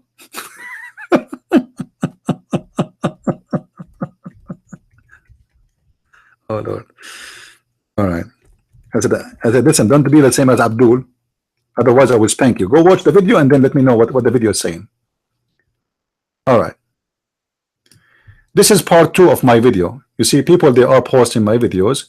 This video have 144,828.29. All right. This video is all over. People copy my videos because, I allow people to copy my videos, right? So I have no problem really with people copying my videos. This is a channel owned by some Israeli, I guess. This video have 467,000 views. This is my video. All what I did, I just showed the world how hypocrite those who say Israel is fighting civilians, and how those who call themselves victims of Israel, they themselves are killing who they called Palestinians.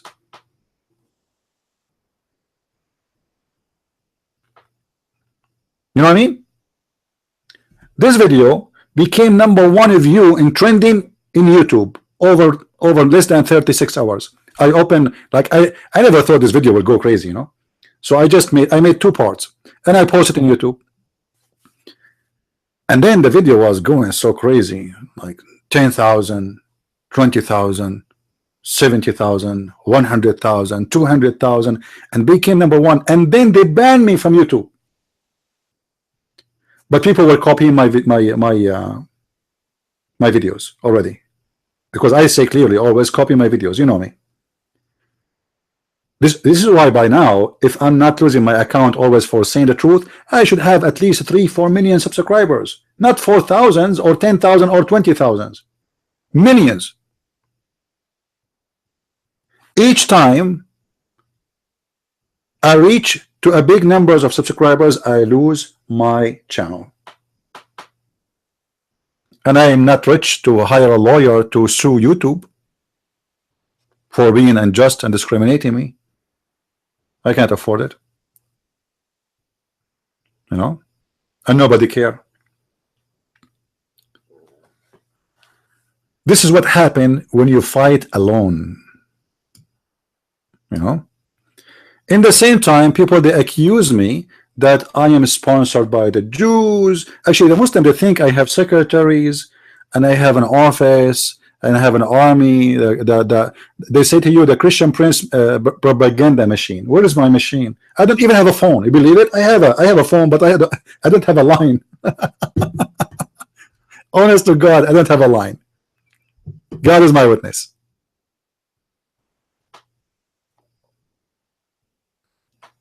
All of this, always happen when you say the truth. The truth, my friend, is very costly. Be a liar and say, or be, let us say, politically correct.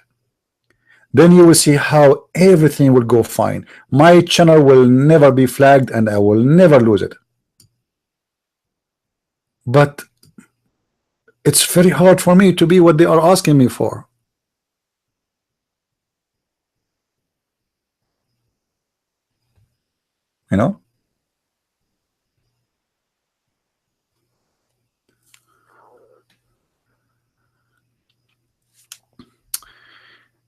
You need to search for Sheikh Hussam. I don't know if the correct name will be this way.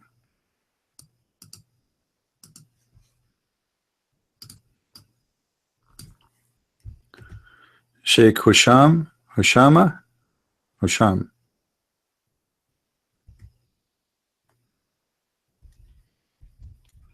I don't know. I looked everywhere, but I could not really find.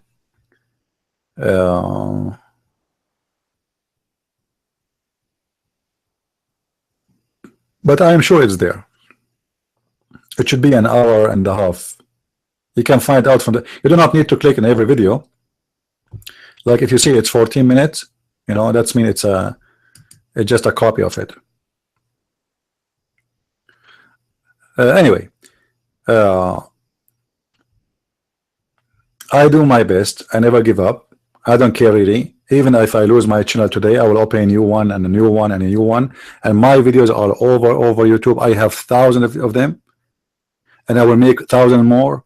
And I will stay doing this as long as I am alive. It doesn't matter. It doesn't matter what they do and how they try to stop me. You see, here we go. Imam Husham. Imam Husham. You see it? This is him. And he is giving tafsir. So this is how you have to look to his name. Look. Do you see the name? Husham al-Husayni. Do you see his name, Shaul? This is the correct name. Look like this is his channel, maybe. Imam Husham al-Husayni. Let's see. You found the video?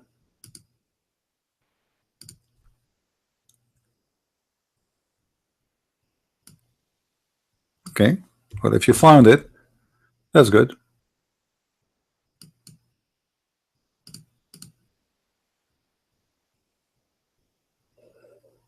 You found the long one. Okay. Try if you can translate. If you can make 2 copies, really, if you want to do a good job, translate in 2 copies, one in Hebrew and one in English. You know, for me, it's a very hard project. You know, I'm not really good in typing, not fast. It's not really easy. So if you get somebody who speak Arabic, and I'm sure in Israel a lot of people they speak Arabic.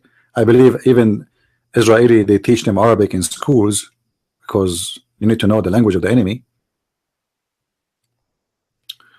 Al-Khalas wa Tawheed fil Masihiyya or Islam. This was the name of the video? Really? I don't remember. All right. No, not this one. This one, not. Yeah, this is. This is about Christian Prince there, yes, but this is not about Hisham al-Husayni. No. You know what? Why I did not search in Arabic? Because the name should appear in Arabic too. Hisham. That's my fault. This is why I think if we search in Arabic, we will find it. Hisham al-Husayni. Let's see.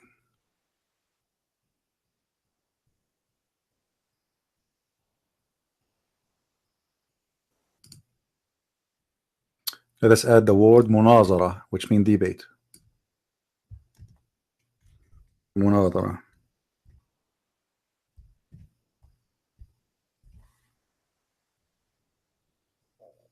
All right, here we go. I found it. Thank you, Lord. There we go. It's still there. Download it, guys. Will be bad if we lost it. Actually, me myself, I'm going to download it right now. You know, so we can have it in a save. Let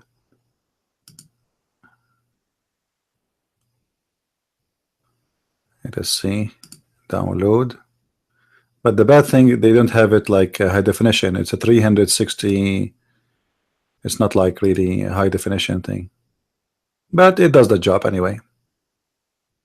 At least he's talking there, and he is. He got busted. The title is Munadara Diniya. Hal Muhammad Nabiullah? Was Muhammad the Prophet of Allah? This was the title. Have 118,574 viewer. And if you look here with me, you will see how many Muslims they are attacking me, accusing me that we paid Al-Husayni. We paid him. This guy, he's saying here a comment, why always the mullahs of the Muslims, they fail in debates, and they start calling names, and they call the other person that he's a kafir and he's a Zionist. I never saw any Muslim who any sheikh who convinced me with his debate. But let me show you the Muslims comment. This guy is saying here, may Allah bless you, our sheikh, you are so funny. Look at this guy. This guy is a Muslim. He said, it's an old game the kuffar they play. They bring someone is weak to debate, and he claimed to be a Muslim. This sheikh, and he called him sheikh. So the Muslims, they saw clearly how I made him shish kebab. What do you mean he claimed to be a? He is a sheikh. This guy is a big mullah. He is the head of the Shia in USA, and he is the head of the Islamic Center of Michigan, and yet he is a weak Muslim. Okay, bring me the. I'm waiting, by the way, for the strong Muslim. Let's see. This guy he's from Kurdistan. Look what he said. This sheikh, he's a Kurdish Muslim, but he looked like he's an ex-Muslim. He said, I am from Kurdistan. This sheikh is a liar, and he cannot answer anything, and he keep running away. I am a Kurdish from Kurdistan. I am out of this religion, the religion of Muhammad, etc., who is a thief, etc. All right. I want to show you the Muslim.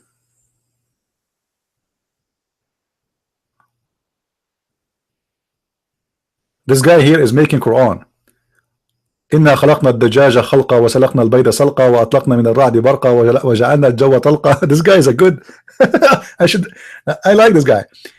Guys, this guy he's making fun of the Muslim, challenging to me Quran. So he's making Quran. Look, he said, إنا خلقنا الدجاج خلقا وسلقنا البيض سلقا وأطلقنا من بعد الرعد برقا وجعلنا الجو طلقا ومن يكفر بآياتنا شققناه شلقا فخلقناه خنقا ثم قطعنا له عنقا ومن يطرق باب فاسقة طرقا etc. All right.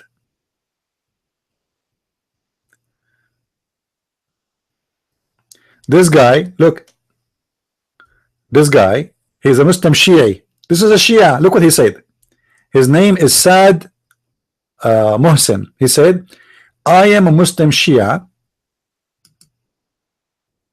I am a Muslim Shia, and I have to say, I admit that the Christian prince is right. Sorry, our sheikh. Sorry, our sheikh. I didn't say anything. I mean, I'm just showing them how hypocrite they are. It's in their books. I was quoting for him as usual. You know me. And this is a Shia saying, you know, our sheikh, what you did, he's right. You know, he's right. But I want to go down. Try to find the Muslims where they accuse us that we hired this guy. Christian prince, he made this guy work for him.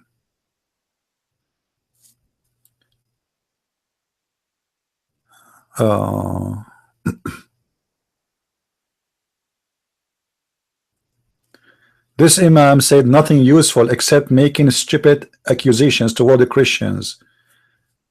Viva Israel. Okay.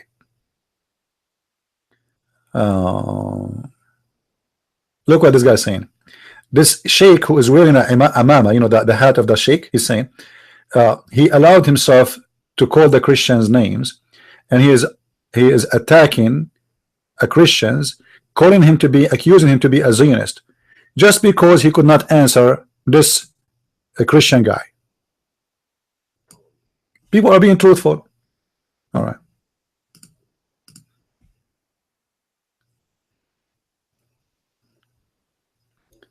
Let us continue.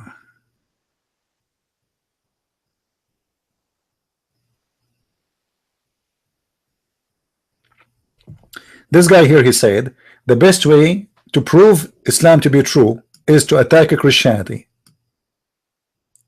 and accuse the Christian to be Zionist. And he is an agent for the Jews. And he said, this is a very good strategic move, our sheikh, to run away from answering.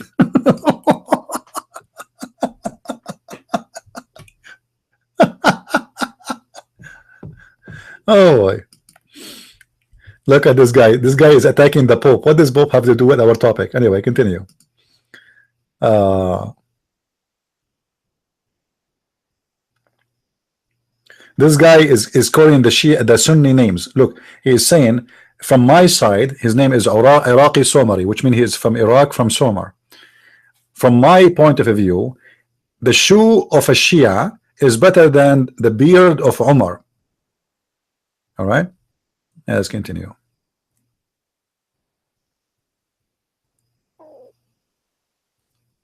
This guy is quoting for me a verse from the Quran, but I'm trying to show you.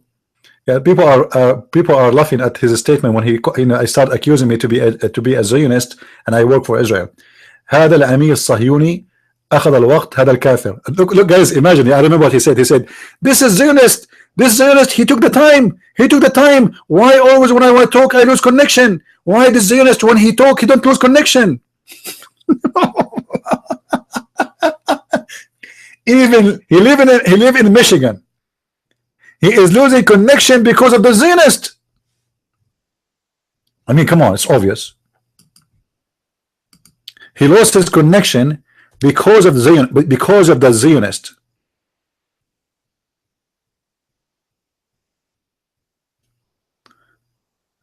All right.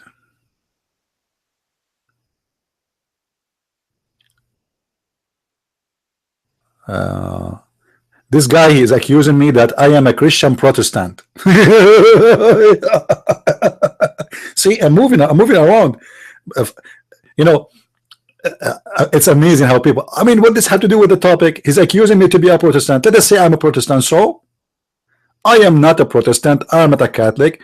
I am a follower of Jesus. I don't care really for names. Everybody knows that.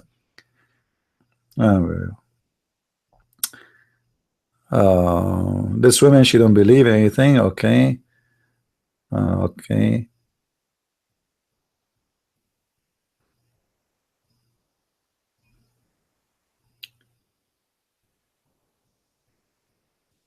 This guy is saying to him, "Thank you, Sheikh. Thank you, Sheikh. You are really good." Like, so this guy, he is giving him a hand. All right.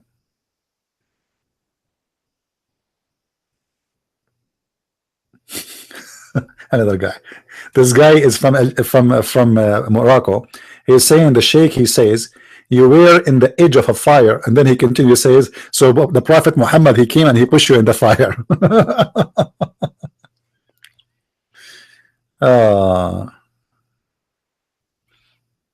I'm just trying to read the comment which makes sense.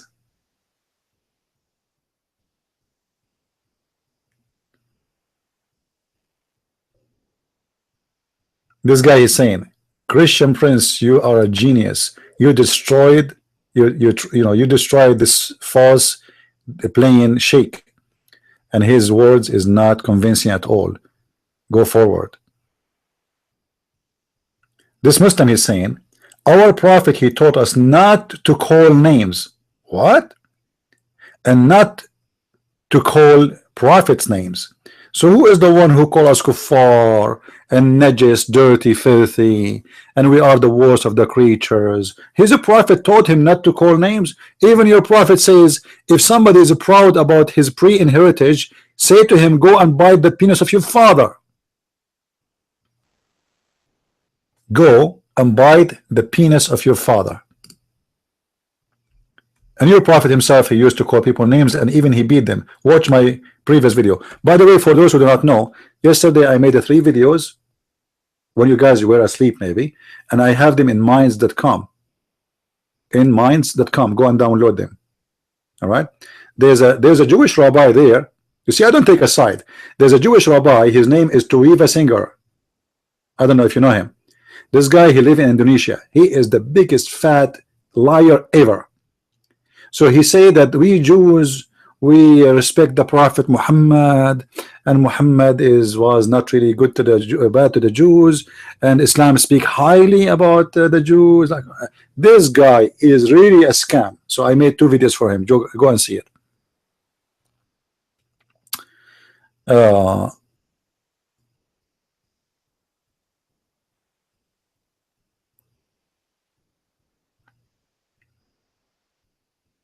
Look, this guy, he says, I never saw such a thing.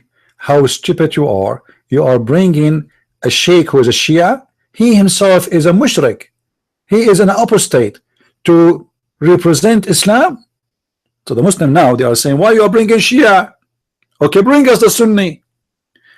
ABN, they cannot find someone he dare to debate me. You know?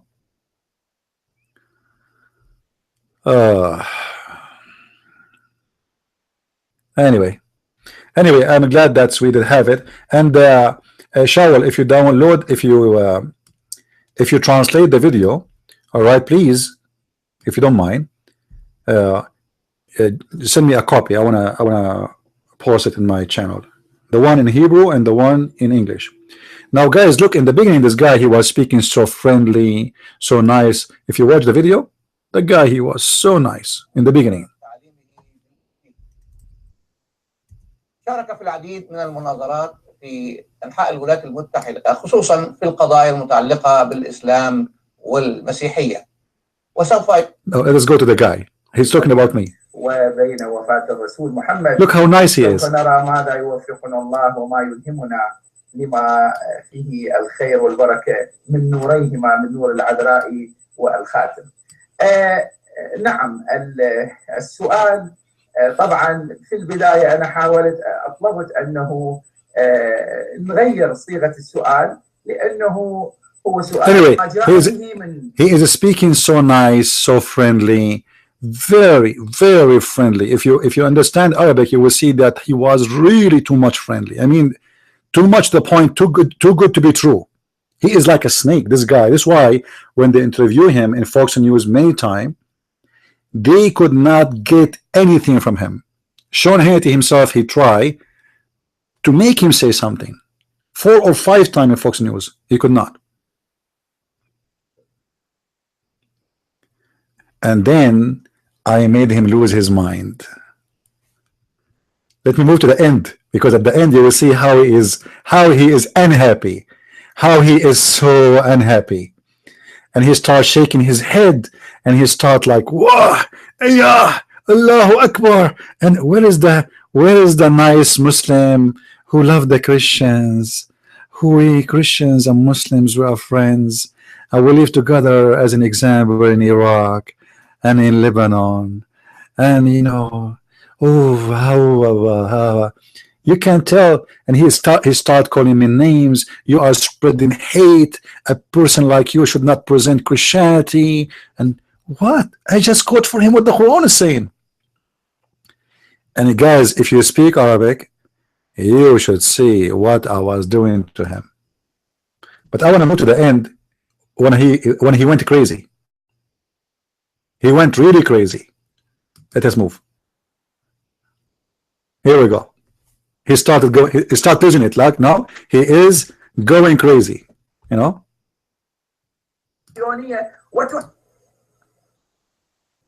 أعطيني التليفون لو سمحت. He lost connection. He lost connection. All right. Let us go back. وتعلم أنت هذا لأنك لا تستطيع أن تكذب على الناس، فالناس سوف يذهبون إلى الإنترنت وسوف يبحثون في اليوتيوب عن شتم عائشة من قبل الشيعة. أنت تقول نحن لا نشتم عائشة، بل أنك قلت عائشة رضي الله عنها. منذ متى القرآن؟ شكرا أخي. You know, he said, Aisha, may Allah bless her. I got him busted. I said, you are a liar. You Shia say Aisha, God bless her. You call her names every day. You insult her every day. And I told him, you are a kadhab. You are a liar. You see, Christian Prince is not politically correct. This is why when I have a debate in ABN, the owner of ABN the TV, he start talking to me, Christian Habibi, Christian, please, don't, please, easy. We want them to come back. Easy, Christian Prince. You destroy them. You make them easy. I said, okay, well, I don't know how I can debate easy. I don't know what to do, you know. So he gave me like a lecture before I start, saying, please control yourself. Like, don't hit so hard, you know, easy. So I don't know how I cannot do it easy. Christian, وقتك قد انتهى. My time is up. سأعطي الشيخ مرة أخرى الفرصة Let us go. All right. أنا أسف للانقطاع. I want to go to the video المسلمين Just to show you how he go crazy. ايوه انت معي. ثاني سؤال يقول الإسلام جاء. Those are questions. الشيء الثاني طبعا هذا سؤال عليه وجدنا تناقض، هذا ليس قرآن وهذا ليس من عند الله. يا أخي طبعا أنا Anyway, حقيقة you guys, you took me back on time. Anyway, I hope that somebody will translate. If anyone speak Arabic very well and speak English very well, please, if you can translate the whole video, that will be a great project to do. You know, but they will never do it again. Do you remember my debate with the guy? His name Imam Malik Sar and Dr. Nabil Baikli. In that debate, I made them. This is why they don't want to debate me. You know, like the why Shabir Ali he ran away, because he searched and he saw what happened to those people. So he said to himself, never again. You see, when I debate a scholar, it's not the same as I'm having a chat with Abdul, who do not even speak Arabic. You know, it's a different story. So in this debate, this one is in English. Hold on. Dr. Nabil is the head of the Islamic Center in Tennessee and the Imam of the mosque there. Both of them debating me. Dr. Nabil Baikli and Imam Malik Sar, Christian France. Let's see. Here we go. This is the Sheikh. This is the Sheikh. I don't know. This video is how long it is. Let's see. Hello. No, this is my video. Anyway, this is a debate between me and him, Dr. Nabil Baikli. Okay. This is his picture. Go and watch the video and laugh. Not only I made them shish kebab, I made them history. And in the end of the debate, the one who invited us both for the debate, he said to him, can we organize like next week a debate? He said, no, sorry, I cannot, no, we cannot, he said, why? We can, like, maybe you can do better next. They ran away. Yeah. Anyway, history.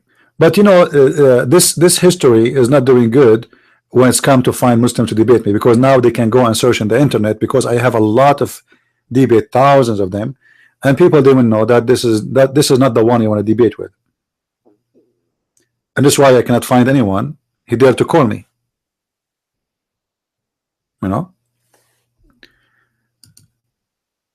Let's see here what this is about. The cave of Hira, and right there, actually, he himself was scared, and he didn't know what he was seeing. When he ran to his house, and Khadija, his wife, Khadija al-Kubra, radiallahu anha, was known for her hilm, for her wisdom, and for her knowledge, and for her education.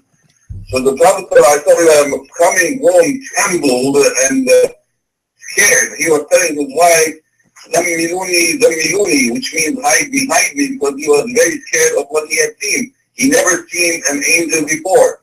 And Archangel Gabriel alayhi salam had told him, I am Gabriel. I am the angel of Allah. And I am telling you that you are going to be the message, you're going to be the messenger for this ummah, for the nation of Prophet Muhammad and for this world. So it's not that Prophet Muhammad didn't get the message first from Jibreel, but being the Prophet, the way, the humble nature of the Prophet, he was saying himself, he was saying that I don't know if I am seeing any, I'm hearing voices and I'm seeing things. So he himself wasn't really sure. So when he came to Khadija, radiallahu anha, Khadija... Yes, did you hear? Did you hear how stupid the Muslims? The Prophet, he was not sure if he is hearing things or seeing things. And this is supposedly a scholar saying the Prophet was not sure if he is hearing or seeing. Why? What do you mean he is not sure? He's crazy? He was not sure. If Muhammad was not sure, how his wife she will be sure? His wife, she did striptease to make him sure. Having knowledge of the people of Ahlul Kitab and other nations, which means the Jews and the Christians and Al-Hanif, al-Din al-Hanif, which means the religion of Ibrahim alayhi salam, then she knew an angel is not going to be present at the time when a man is going to have a privacy with his wife. So when she told guys, I asked him why the prophet, when he saw the angel, his wife, she asked him to sit in the top of her right leg and left leg, and then she asked him, like, do you see him? He said no. The second time, do you see him? He said no. Then she asked him to sit in the top of her, taking off her clothes. Now he's saying why. He said because she knew if this is not an angel, he will stay to watch sex porn, but because he's an angel, he will leave, for he will be shy to watch a wife and a husband having bang bang. have a privacy with his wife. So when she told him, sit on my right side, that's okay, the angel can be there. When she told him, sit on the left side, then that's okay, the angel can be there. But when she told him to sit in a position as a husband would be sitting with his wife, then the angel, out of respect and honor for the relationship of a husband and wife, then the angel would leave them for their own privacy.